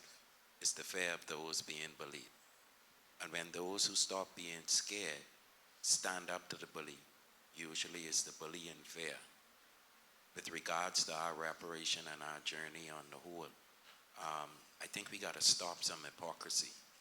Some of the things that we do reinforce our own subjugation. When Trump wanted to change the Gulf of Mexico, he didn't refer to no one. He just said, now name the Gulf of America. But everything we do, we appealing to white structures to make it happen. Every time that we have elevated, even now with the IMF, the countries that don't do what the IMF say, it's the countries that rebound. So we have to understand that we got to let go of some of them things. But the main people amongst us who holding on to them things also frame how we respond. One of the things like gender. Gender don't serve, I notice can cause you all many problems. Gender don't serve us as African people. What serves us is family. Not if the black man doing good, if the black woman doing good, if the black child doing good. How is the black family doing on the whole? And that way nobody would be, because even gender is not a construct. White people has come up with these ideas at the UN and all these different places, and then we shape our lives and our whole resistance on those things. When we have a format, and as a result of going through those things, guess what? The same people remain voiceless. The same people remain outside. Because why? One, their voice is not even taken into consideration by the black elites. Because we have to admit that there's a superstructure, and in that superstructure, like you say, we can talk about it, but we have to start doing some things about it. Take, for example, this university right here that is hosting this. We talk about Haiti and what's going on with Haiti, but right now at the same institution, just because somebody is of Haitian descent, they got to pay more. They got to pay more, and if we're talking about reparatory justice for Haiti, and we have Haitians right among us, I mean, that's a simple thing we could do. Some things we could do, we ain't got to ask nobody, you know. We ain't got to ask nobody. We could just go ahead and do them. But because of the people that we have at the top, they reinforce these structures that keep us oppressed. I'm sorry. I know this was a lovely, nice thing, but as I sat here and heard y'all flying to Brazil, flying to this place and flying to that place, the average of us can't really afford that, you know. You know what I mean? And the people who voice can't afford it don't get to be on these boards. They don't get to get these trips to have their voice heard. We have to rely on people who use in values that say that our voice is not really important. They go in to say we need a voice, but they ain't coming to us to hear what we got to say. They telling us. And so that is a part of why this whole thing remains the same. People don't respect you because you ask them for respect. You can't even demand respect. You could only command respect. And the missing thing is we have to uplift our own people. We got to uplift our women. Our people and our leaders have already told us we can't get no higher as a society than how high our women are. So when we talk about family, we ain't saying put that on the side, you know. What we saying is we got to bring it back. We got to stop using the oppressors of values on ourselves. And we have to start using our values. When that happens, the Rastafari, who was the major voice, when the intellectuals wasn't even listening, you know. When the intellectuals, besides people like Walter Rodney and them, wasn't even listening. They figured these was just a bunch of dope smokers saying this thing. Now, things that the Rastafari movement has championed for years, now we got to fight to be in it. Yeah. But who we fighting? We ain't fighting the white people to be in it. We ain't fighting white supremacy to be in it. We fighting those who look like us but maintain that system. Mm-hmm. If we start maintaining the system, they gonna fall. Thank you. Thank you. So I want to allow our panelists to respond and just give a gentle reminder to the next questions coming up. We want to give people time to respond to the questions, and so we do have to be out of here by 4 o'clock. So if you could keep your questions succinct, we'd appreciate it. Thank you. Mm-hmm. Thank you. I'd like to respond to that question. Well, more of a statement, but yes, I hear you on several levels. And we recognize, I think Dr. Suma mentioned in her statement, the important role that the Rastafarian movement had in basically initiating, if you will, the discussions around reparations. So that is something that we recognize all the time. And so I'm sorry if I gave you the impression that we were flying around having fun, because that is not what we do. The United Nations Permanent Forum on People of African Descent is for all people of African descent, all. So, and we're here today speaking about this issue because I was really determined, not me alone, but others, determined that we have to have the conversation at the national level, that we have to have a conversation concretely linking what we're doing at the forum, what we're doing in civil society, what we're doing at the university, what we're doing with respect to restitution and reparations for Haiti. We saw an opportunity to link it with the launch of this decade. So let me tell you a little bit more about the Permanent Forum so that we have clarity in the room. The Permanent Forum has 10 expert members from around the world. June and I are 2 representing CARICOM. We have members from Asia, Asia, Africa, Latin America, Sweden. Yeah, we have from Europe. We have someone from the United States. So that is intentional. The intention is to bring people of African descent from around the world, to bring us together to look at what are the concerns, the human rights concerns, what are the experiences and realities of people of African descent from around the world, and how can we respond? So when we got a very tight budget of 4 days and we decided that we're going to go out and get the funding, it is because we understood that the walls of the UN are very high and the average person, you are right, cannot get in there, do not get in there. That's true. So what we decided to do was to go to the people. So when we went to Brazil, we met with Brazilian civil society. We met with hundreds of people from Brazil. It was well over 1,000, right? And so it wasn't us speaking only with the Brazilian government. I think we had a courtesy call with them for maybe half a morning. And then the rest of that time was speaking with the people of Brazil to hear their stories, with youth of Brazil, people who are experiencing violence in their homes, people who are calling for collective rights because they can't get access to the land. Those are the people we're speaking about.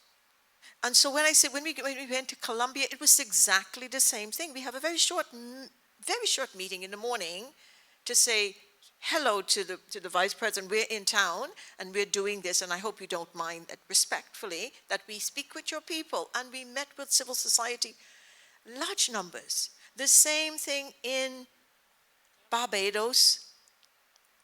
When we went to Colombia, we invited Caribbean people from all over the Caribbean were there. Civil society members were there speaking with us about this. We just came back from Canada. Yes, we're flying because we can't fly those people to us. So groups of us go. All 10 of us hardly ever go because we can't afford it. So some of us would go to different spots. So we just came back from Canada, and in Canada I was just telling them that it's a lot of work. Very early mornings. So we met in Toronto, early mornings, heading out to Halifax to meet with communities of Black people. Heading back to Ontario, because we want to meet with as many people as possible. I was there last year, 24, sorry, also meeting with students at universities, precisely because we recognize that those people can't always come to us. Mm-hmm. So we go to them and we hear their stories. We're listening as we say to them, listen, we're in listening mode. We want to hear you. We want to hear what it is you have to say to us.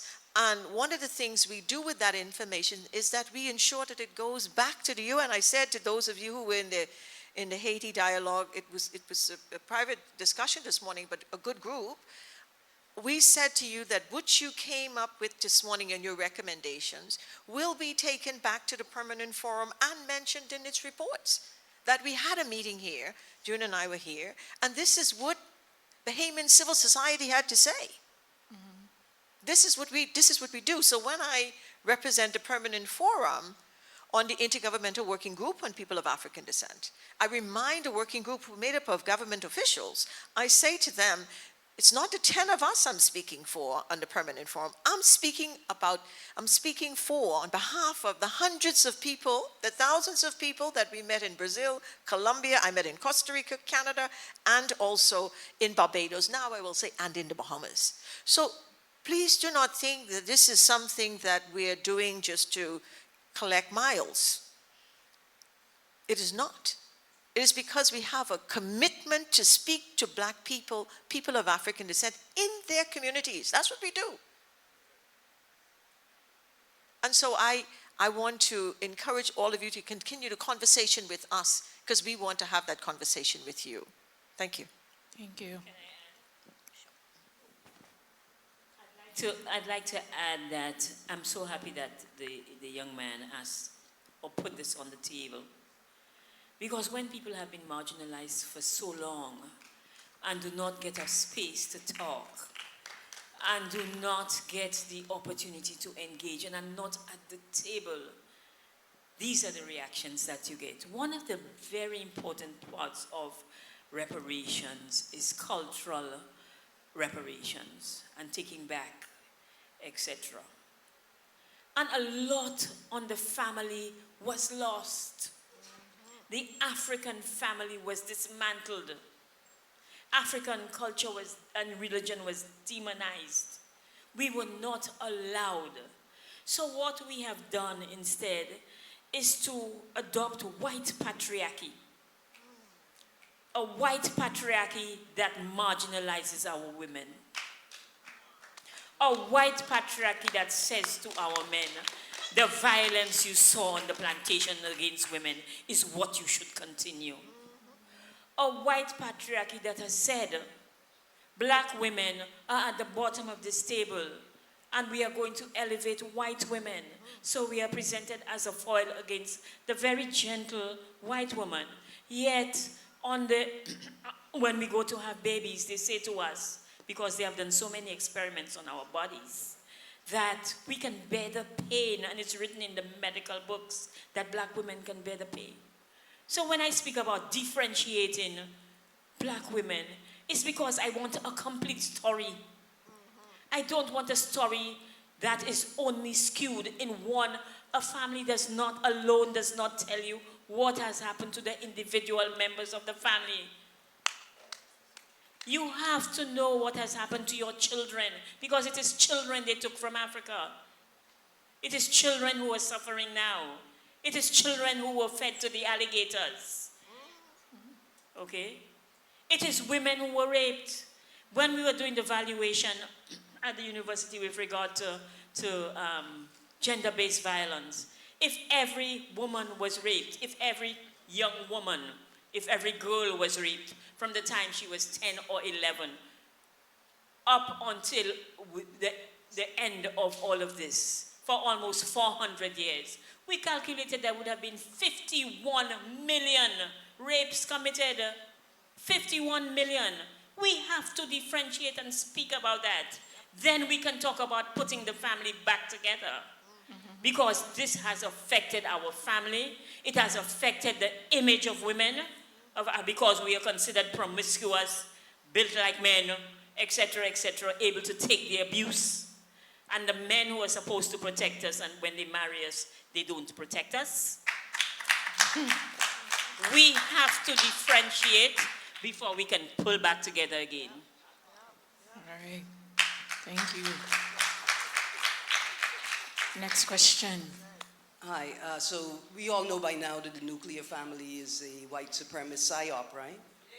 It serves us no real good compared to the extended family and the former models that we had. But that's not what I'm here to talk about. I'm here to talk about something that people perhaps may not be aware of, and I want to ask the panelists if they're aware of it, and if there is a regional response being coordinated to it, right? So I refer to it as the Rubio Marco Valentine's Day Massacre, but the U.S. State Department, U.S. government website refers to it as Secretary of State calls on European leaders to defend Western civilization in Munich Security Conference speech, State Department, 14th of February, 2026. I think it's important for people who are interested in this discussion to be aware of some of the things that were uttered on that stage on that day. Marco Rubio, what's shared on the website is like an excerpt of the speech, but he says things like, it is time to unshackle our ingenuity and build a new Western century.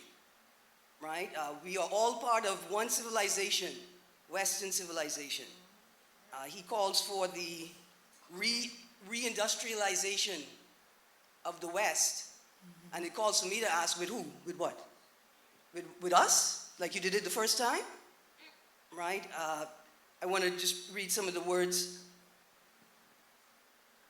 We in America have no interest in being polite and orderly caretakers of the West's managed decline. Another statement, armies do not fight for abstractions, they fight for a people, a nation, and a way of life. That is what we are defending, right? It goes on. We do not want allies shackled by guilt and shame. We want allies who are proud of their culture and heritage and are willing to help us defend it. I just wondering if anybody saw what I saw, if anybody heard what I heard. Yeah. That Valentine's Day speech is a declaration that they intend to recolonize, re-enslave, replantationize the whole Western Hemisphere. The man has gotten up and said it. The conversation started with, what's he doing down there in Argentina with all the beef? To, we take in Greenland. Yeah. And if you don't hear your name called, it suggests that they don't really feel the need to talk about you because they've already achieved what they set out to achieve. And so the question I have is, what is this grouping's response? The Bahamas Reparations Committee, the Caribbean Reparations Committee, the Forum for People of African Descent, as we enter the second decade for people of African descent. Indira, do you want to start?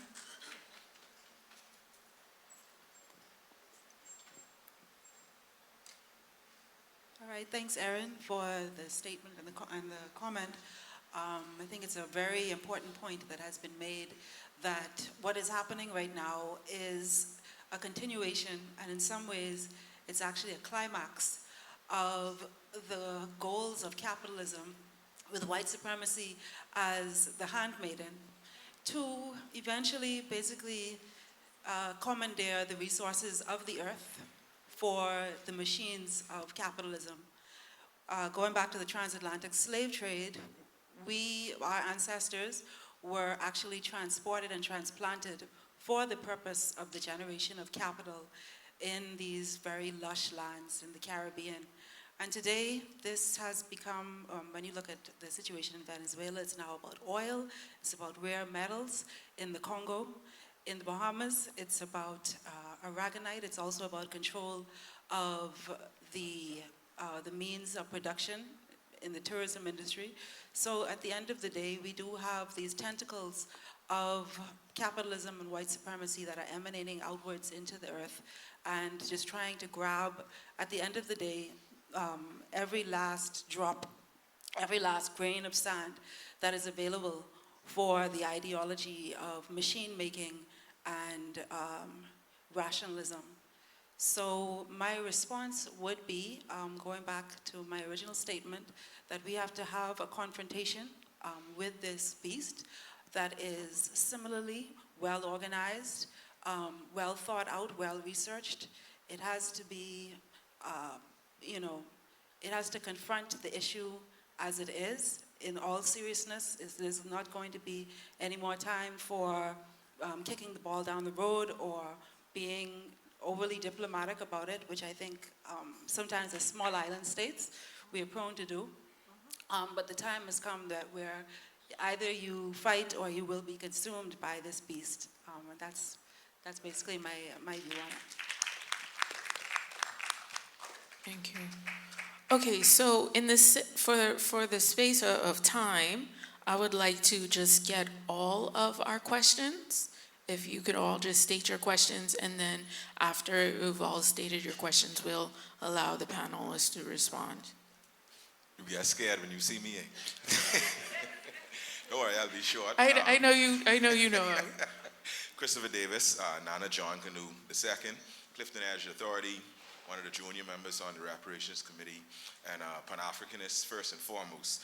So Sister Erin pretty much covered one of the questions I was going to ask, which was about the disturbing rise of white supremacy.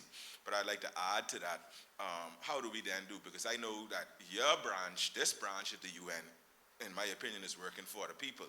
But we also know that the UN as a whole is also controlled by some of these same nations and institutions and people who are, in fact, our political enemies today, right? And with the disturbing rise of conservatism in Europe and stuff like that, you know, at times it does seem like it's a much taller mountain to climb, right? But I'll just get into the other ones, and then I'll just step on the side and let you all respond. One of the questions I have is specifically for Sister Indira as well. So I just want to get the panel's opinion on indigenous and African unity.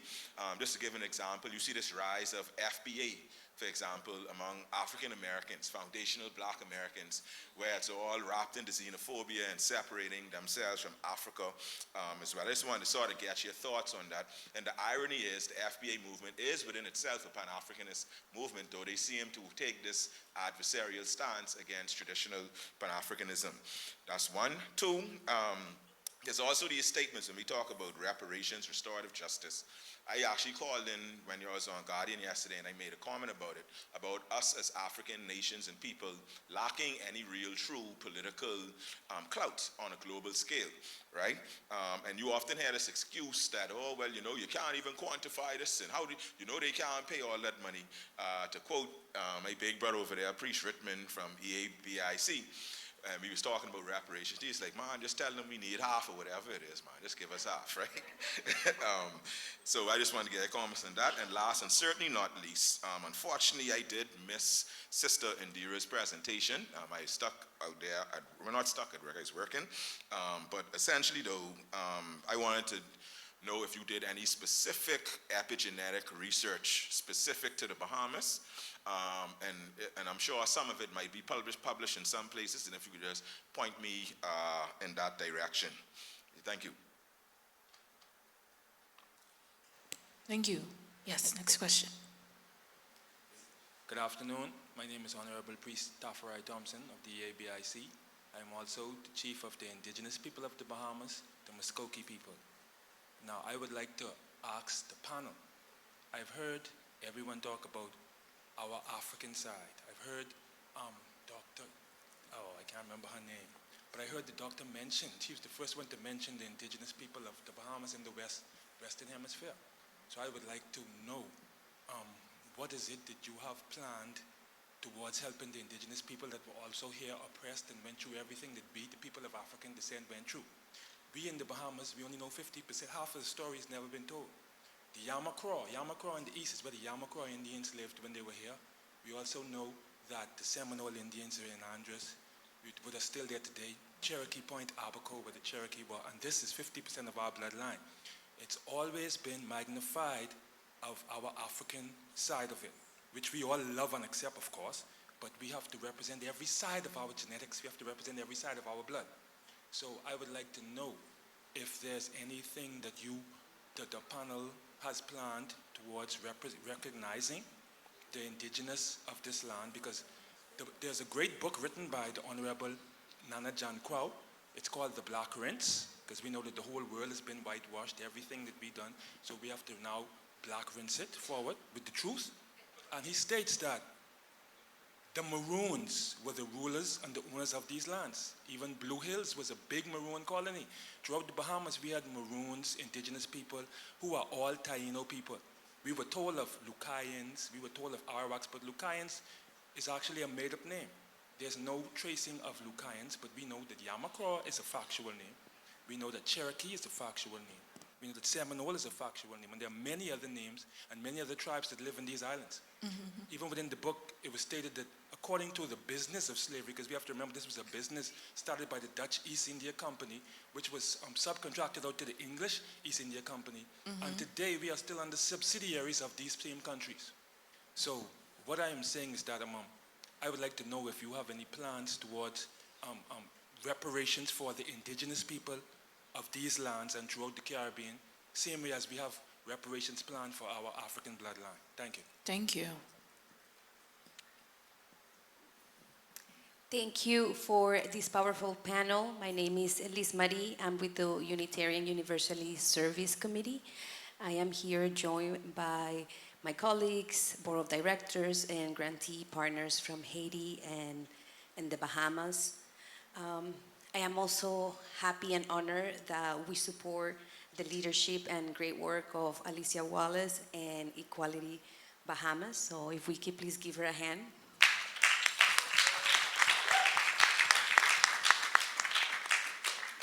And my question to the panel is the following. How can solidarity movements in imperialist countries like the United States, England, and France actively support the demands of Haitian, Bahamian, and Caribbean peoples for reparations, while refusing to reproduce the systems of colonial power, capitalism, patriarchy, paternalism, white saviorism, etc., that created these injustices in the first place? Thank you. Thank you. All right, good afternoon, everybody. And thank you so much to the panel for this very insightful discussion. So my name is Liam Miller, and I currently serve as the National Youth Ambassador to the United Nations for the Commonwealth of the Bahamas. And building on this panel discussion, I just wanted to connect the conversation and widen it out a bit more. And actually focus. Sorry, can you move the mic a little closer to your mouth? I didn't hear what you said. You can repeat it again? The question. Yeah, so I actually would like to connect this conversation to one of our diaspora's greatest resources, is young people. And I wanted to ask you, the panel, what specific steps can youth organizations in the Bahamas and across the Caribbean and the diaspora take to develop meaningful youth programming that meaningfully educates and engages young people on both the second decade, diasporic issues, and reparatory justice? Noted, thank you. Good afternoon, panelists. My name is Nathan Coakley. I am a first-year law and criminal justice student. For the interest of time, I'll keep it brief. My question is for Dr. Sumar, and I suppose Professor Curry can chip in as well. It's about reparations. You said that we advocate reparations for African people of descent, and I want to know, what are you fighting for? There are a plethora of things that we can fight for, but what can we truly fight for that is obtainable? And when I say that is, how can we hold these world superpowers accountable like the United States or France or Spain? I've been watching President Trump for the past few months, and based on his actions and his disposition, what can we ask for? Money is out of the question. Psychological wholeness is so multifaceted, it's not going to happen. So how can we really hold people accountable? President Trump just kidnapped President Maduro. He went to Iran. He's asking for Greenland. What can we possibly do to change the disposition of such a man? Thank you.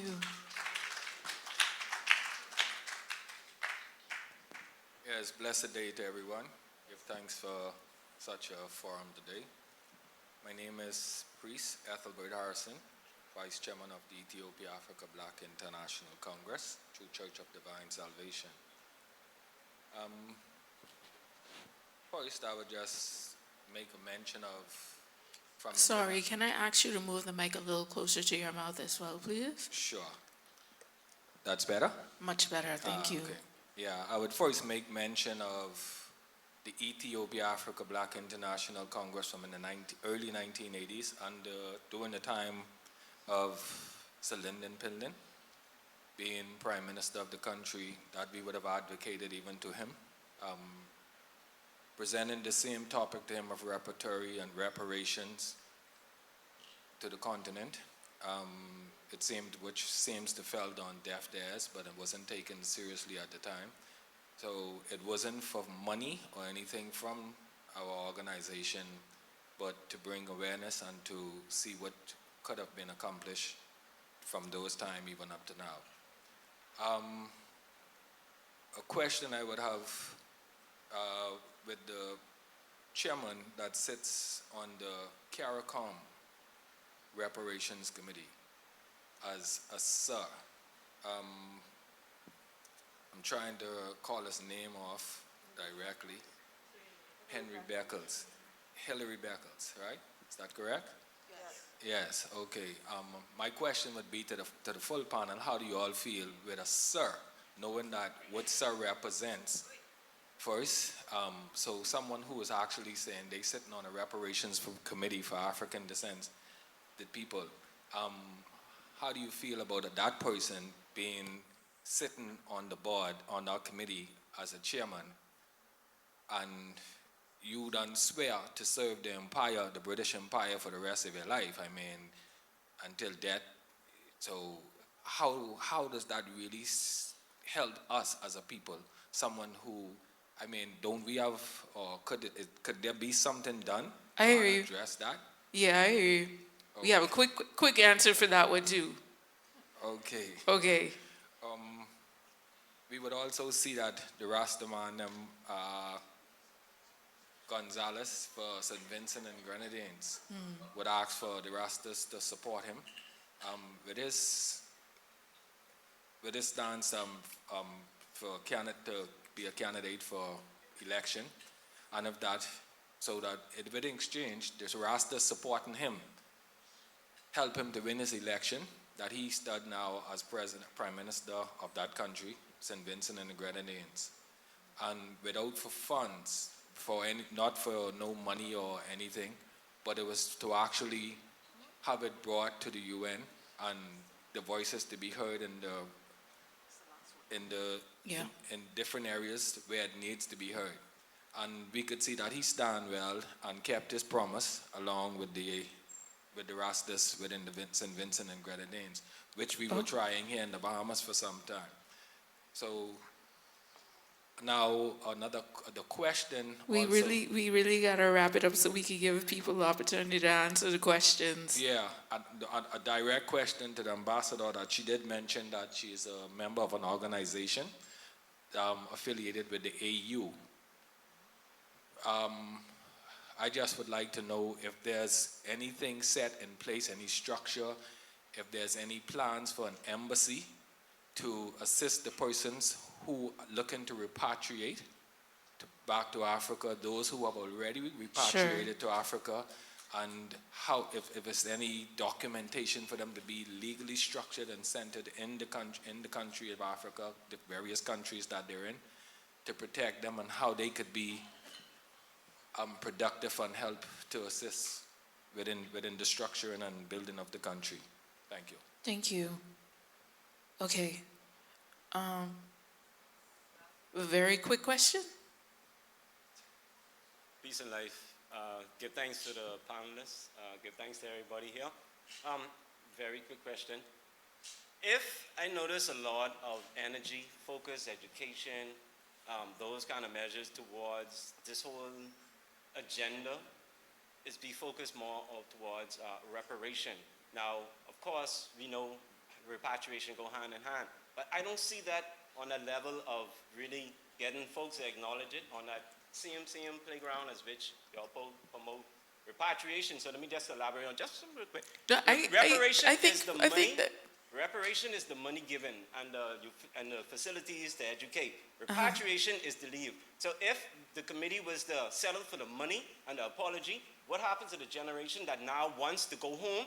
Will that case be closed? That's just something. I close there. That's straight. Noted. Thank you. All right, so we have a full array of questions. I think I'll start with Alicia.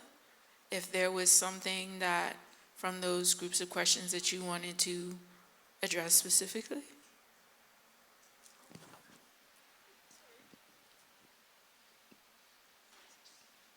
I think so, yeah, okay. I am going to respond to the question about youth. I don't remember exactly what the question was, but hopefully my answer makes sense. What specific steps can we take to create meaningful youth programs? Youth programs, yes. Reparations? So the first thing I would think about is who is not in the room. So when we start to build out programs, it's often thinking about who's already there, who we've met in other spaces, but there are so many people who are left out for various reasons because of the kind of school they go to, the area they live in. Thinking about the Bahamas, the geographic space, being an archipelago, it means that people in the family islands are often left out. So thinking about who isn't in the room and who doesn't usually get to be in the room and starting with them. Mobilizing resources is going to be very important. Again, being an archipelago, if you're trying to bring people together and not relying entirely on technology, you're definitely going to need some money. And taking a train-the-trainer approach so that it isn't always the same 1, 2, 3, 4, 5 people who are delivering programs, but ensuring that the people who are taking the programs are then able to spread that, and maybe they can start their own associations, societies, meetings after school in their own spaces, being sure to collaborate with others who are doing similar work and being sure not to replicate that work, and thinking about regional connections, because there are people throughout the Caribbean who are doing similar work who have much to offer that you can learn from, and you can probably adapt some of the processes they've been using. And on solidarity, just 3 points: listen, resource, and amplify. So starting by learning from the people who are having these experiences, following their lead, and being willing to take risks is really important. A lot of times people will listen, they'll learn, they'll kind of show up and be in the background, but the thing about solidarity is that we need you to put yourself on the line, put your body on the line. That's the number one thing for you to do. And exploit your own resources, and that includes relationships. Who are the people that you know? Who are the people that listen to you, that you have influence over, and influencing them to take action? On resourcing, leveraging the money, the people that you know, and knowledge that you have that can help people to build the kinds of tools that they need to further their own work, and then amplifying the message in whatever way you can possibly do that. Thank you. Was there? Yeah, just a couple of quick points. Just to mention the issue of youth, we at the Permanent Forum have recognized that there is a need for us to focus on youth. And at this session coming up in April, there will be a special session on youth and their role in this process and how we can better engage them. We know that sometimes we're in the room and we realize that, as Alicia was just saying, who's in the room? Often it's not youth, but more and more we can say that at our meetings, at the forum, we've been seeing youth delegates coming forward, youth groups deciding that they're going to do joint statements.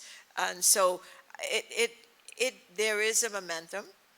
And we do have one of our members who I think is really pushing this, Justin Hansford from the US. He's really been pushing this idea of how do we get youth more involved. So I'm hoping to see some really concrete recommendations coming out for you, and look out for those in the coming months as to what we can do to better engage youth in this agenda. I think I will say that for us at the forum, we've found that it's better to stay focused on what it is you're focused on, because there's so many things out there that can pull you in every single direction, and there's some fights that are going to be bigger than you. And so we have made a conscious effort to see where we can focus our efforts toward change, toward specifically looking at issues that relate to the human rights, lives, and livelihoods of people of African descent. This is a very difficult time, and so a lot's going on. And if we, as we say in the Bahamas, get caught up in the noise in the market, we will not be minding the price of the fish. So we need to be focused on what it is we do at the Permanent Forum that's working toward the human rights, lives, and livelihoods of people of African descent. We need to continue that work.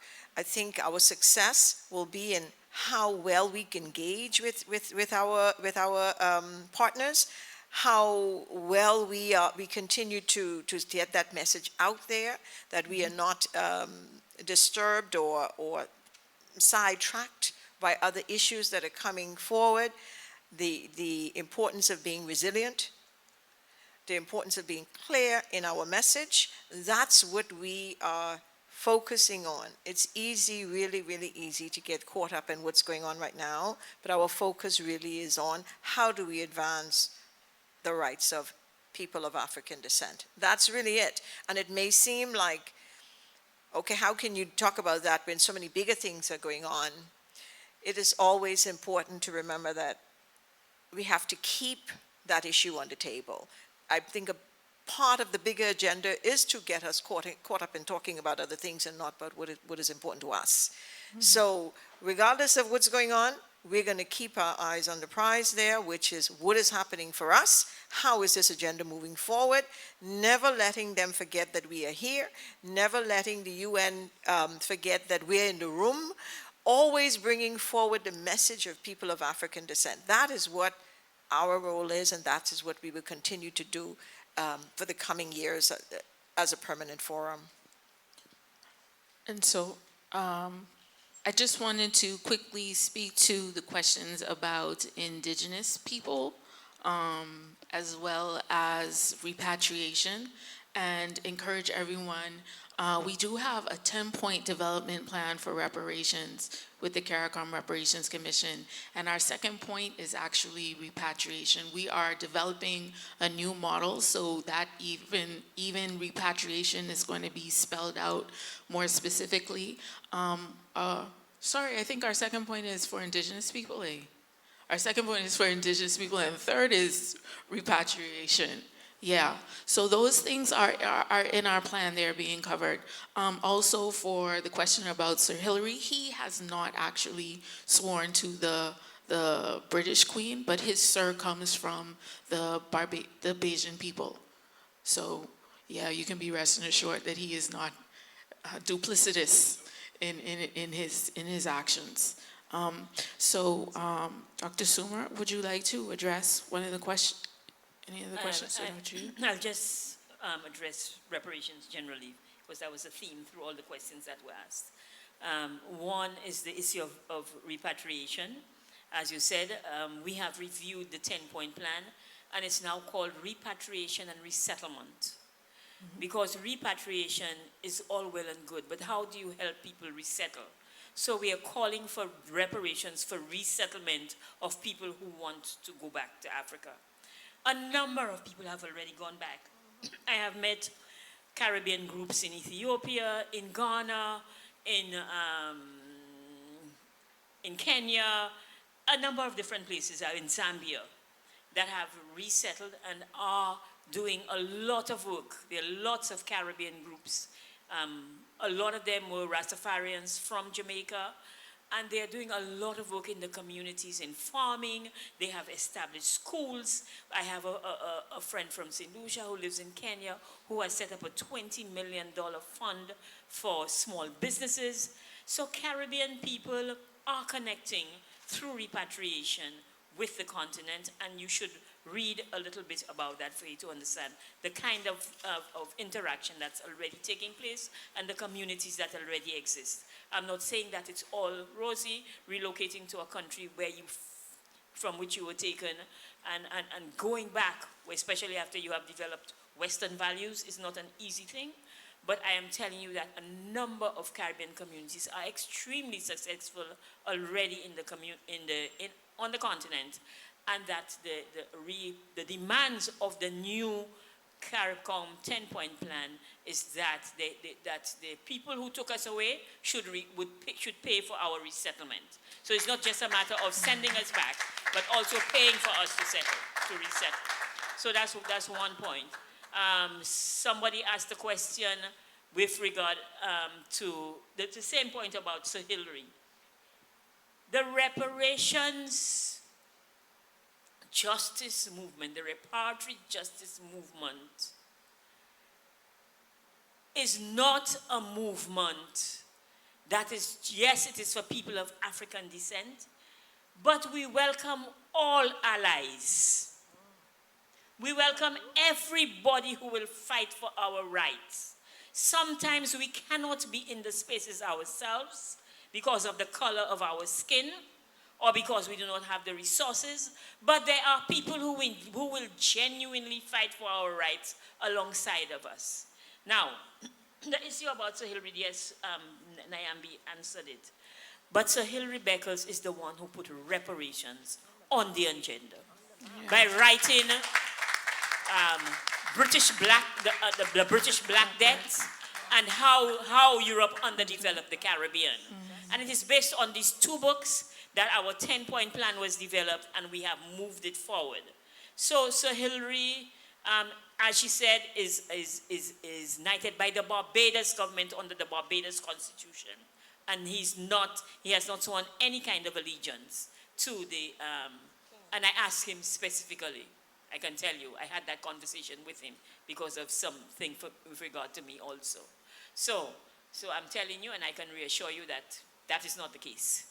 With regard to the African Union Committee of Experts on Reparations, on which I sit, this is a new committee. We only formed it in December. But we are articulating the plan for Africa on reparatory justice. So we will take a similar path to the Permanent Forum, where we will go throughout the continent and in the diaspora to speak to people where they are. And it's not because we like to travel. Believe me, I put my life at risk every time I go to another country, getting on a plane and going. And I do it without getting paid. And sometimes using my own resources at the expense of my earning money, because I am a consultant and I have to work for me to earn money. The United Nations does not pay this for me. Okay? So we are all for any one of the 10 of us. And so we risk our lives going into these places. And we are so grateful to civil society in these countries. For example, you think that we are a body that is a government body. No. We are a civil society because we recognize that there was no one speaking on behalf of civil society at the United Nations. And we have a foot. And we are pushing the door open for you to be able to hear your voices. Mm-hmm. So the declaration that we are articulating is what you say. Mm-hmm. What is going into the second decade is what you say. It's not what we say. We have our own ideas, but we cannot put forward our ideas alone. We have to have the support of civil society. And civil society has really stepped forward for the Permanent Forum. So when they thought they were not giving us any resources because we were a body looking at people of African descent, people of African descent have stepped forward for us, and we are grateful. With regard to something else that was asked, what was the last question? With regard to the, oh my gosh, I felt your pain, the person who was speaking to the issues of what is happening globally now, and how it's going to affect the reparatory justice movement. Mm-hmm. Oh my gosh, we have felt pain for 400 years. What is happening now, we saw coming. We had become very complacent and comfortable. And I'm so glad that this is happening now. Yeah. Yes. Because it has, they have restirred the fire in my belly. Because I know, because we thought that we were in a comfortable place. Mm-hmm. I am glad that we are not comfortable anymore. And that we have to know that we have to come together and fight for what we want. You know? Mm-hmm. And that is the thing. We must not let what is happening and the rhetoric of recolonization. We know that we were part of the development of capitalism. And we know that we will not be again. And so people can say whatever they want. They can talk. How we react to that is very important. And we are not reacting and cowering. I assure you. Thank you very much. Thank you. I just want to give Dr. Indira Martin our last word. That's all right. So just to answer Brother Chris's question about the epigenetics. So I started my talk saying that I focus primarily on viruses. So these are things like HIV, influenza, COVID-19 virus, and so on. And so this area of research, the epigenetics aspect, hasn't been a primary focus. But that being said, a big part of any research, and particularly scientific research, has to be going back to the great Dr. Walter Rodney and his kind of envisioning of production, indigenous production. This has also to apply to research. We need to have indigenous production of scientific research as relates to our history of enslavement, as relates to reparatory justice. This isn't something that we can outsource to third parties, even if it's at, I don't care if it's at an Ivy League institution. So I say all this to say that in my work working with viruses, what we have been doing is developing capacities, particularly technological capacities, in genetic sequencing, for example, and other molecular molecular diagnostic methodologies that will allow us to, right now we're using these capacities to investigate viruses, like strict viruses, and their passage through the Bahamas archipelago. But going forward, we anticipate that we can utilize these capacities we're looking next, for example, at the breast cancer gene mutation that is so prevalent in our community. And as a follow-on from that, this epigenetics question will certainly be something that we will look at from a public health view, given the appropriate resources that we hope to be able to focus shortly. So that is essentially where we are with that, and we anticipate that we will be able to address these questions in the Bahamian context, because the Bahamas has a population, the Bahamas is very interesting in that we have a unique population of persons who were never enslaved. These are the so-called liberated Africans. So in some sense, they can be a control group for any study that we might do, looking at the impact, the epigenetic impact of enslavement on plantations in the Bahamas versus those who never experienced that particular part of the Mangamizi, even though they would have experienced the subsequent colonialism and neocolonialism. So we have an interesting population that may allow us to very finely parse out the various impacts of the Middle Passage, the experience of plantation economy, and then finally, the experience of being colonized and neo-colonized. So that's something that we'll be looking forward to in the future. And thank you. Awesome, thank you. An amazing panel, I told you all. We want to now welcome our Dean of Social Sciences, Dr. Talia Mika-White, to give our closing remarks and vote of thanks. I'm just going to wrap it up very quickly to just say one word, wow. Can you say that with me? Wow, one more time. Wow, this was so awesome.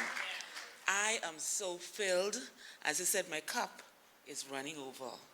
We have received much food for thought, and all I can say is we need to have another one of these soon, another one again, because I had my own questions. I didn't even get to the microphone. But thank you so much. I want to thank first the Almighty God, in whom we live and move and have our being, and who gave us this opportunity to be here this afternoon to enjoy this wonderful and rich discussion. Thank you, Dr. Sumer. You've been awesome. From your speech, to all of those who gave opening remarks, to all of our panelists. I'm cutting all of this very short. To you, our wonderful audience, to all of the partners, Bahamas Equality and all of the others, to the University of Bahamas. Thank you, thank you. If I've left anybody out, thank you too. Because whatever you've done, we are going to see the results of it. My final comments to all of you, to all of us, keep hope alive. Keep hope alive. There's an old saying, Rome was not built in a day, right? And we can apply that reparations is not going to happen in a day, but we have to keep being consistent. We have to keep at it, keep hope alive. God bless you all. And with that, we have officially launched the second United Nations Decade for People of African Descent. Give yourselves a round of applause. Thank you all, and have a good night.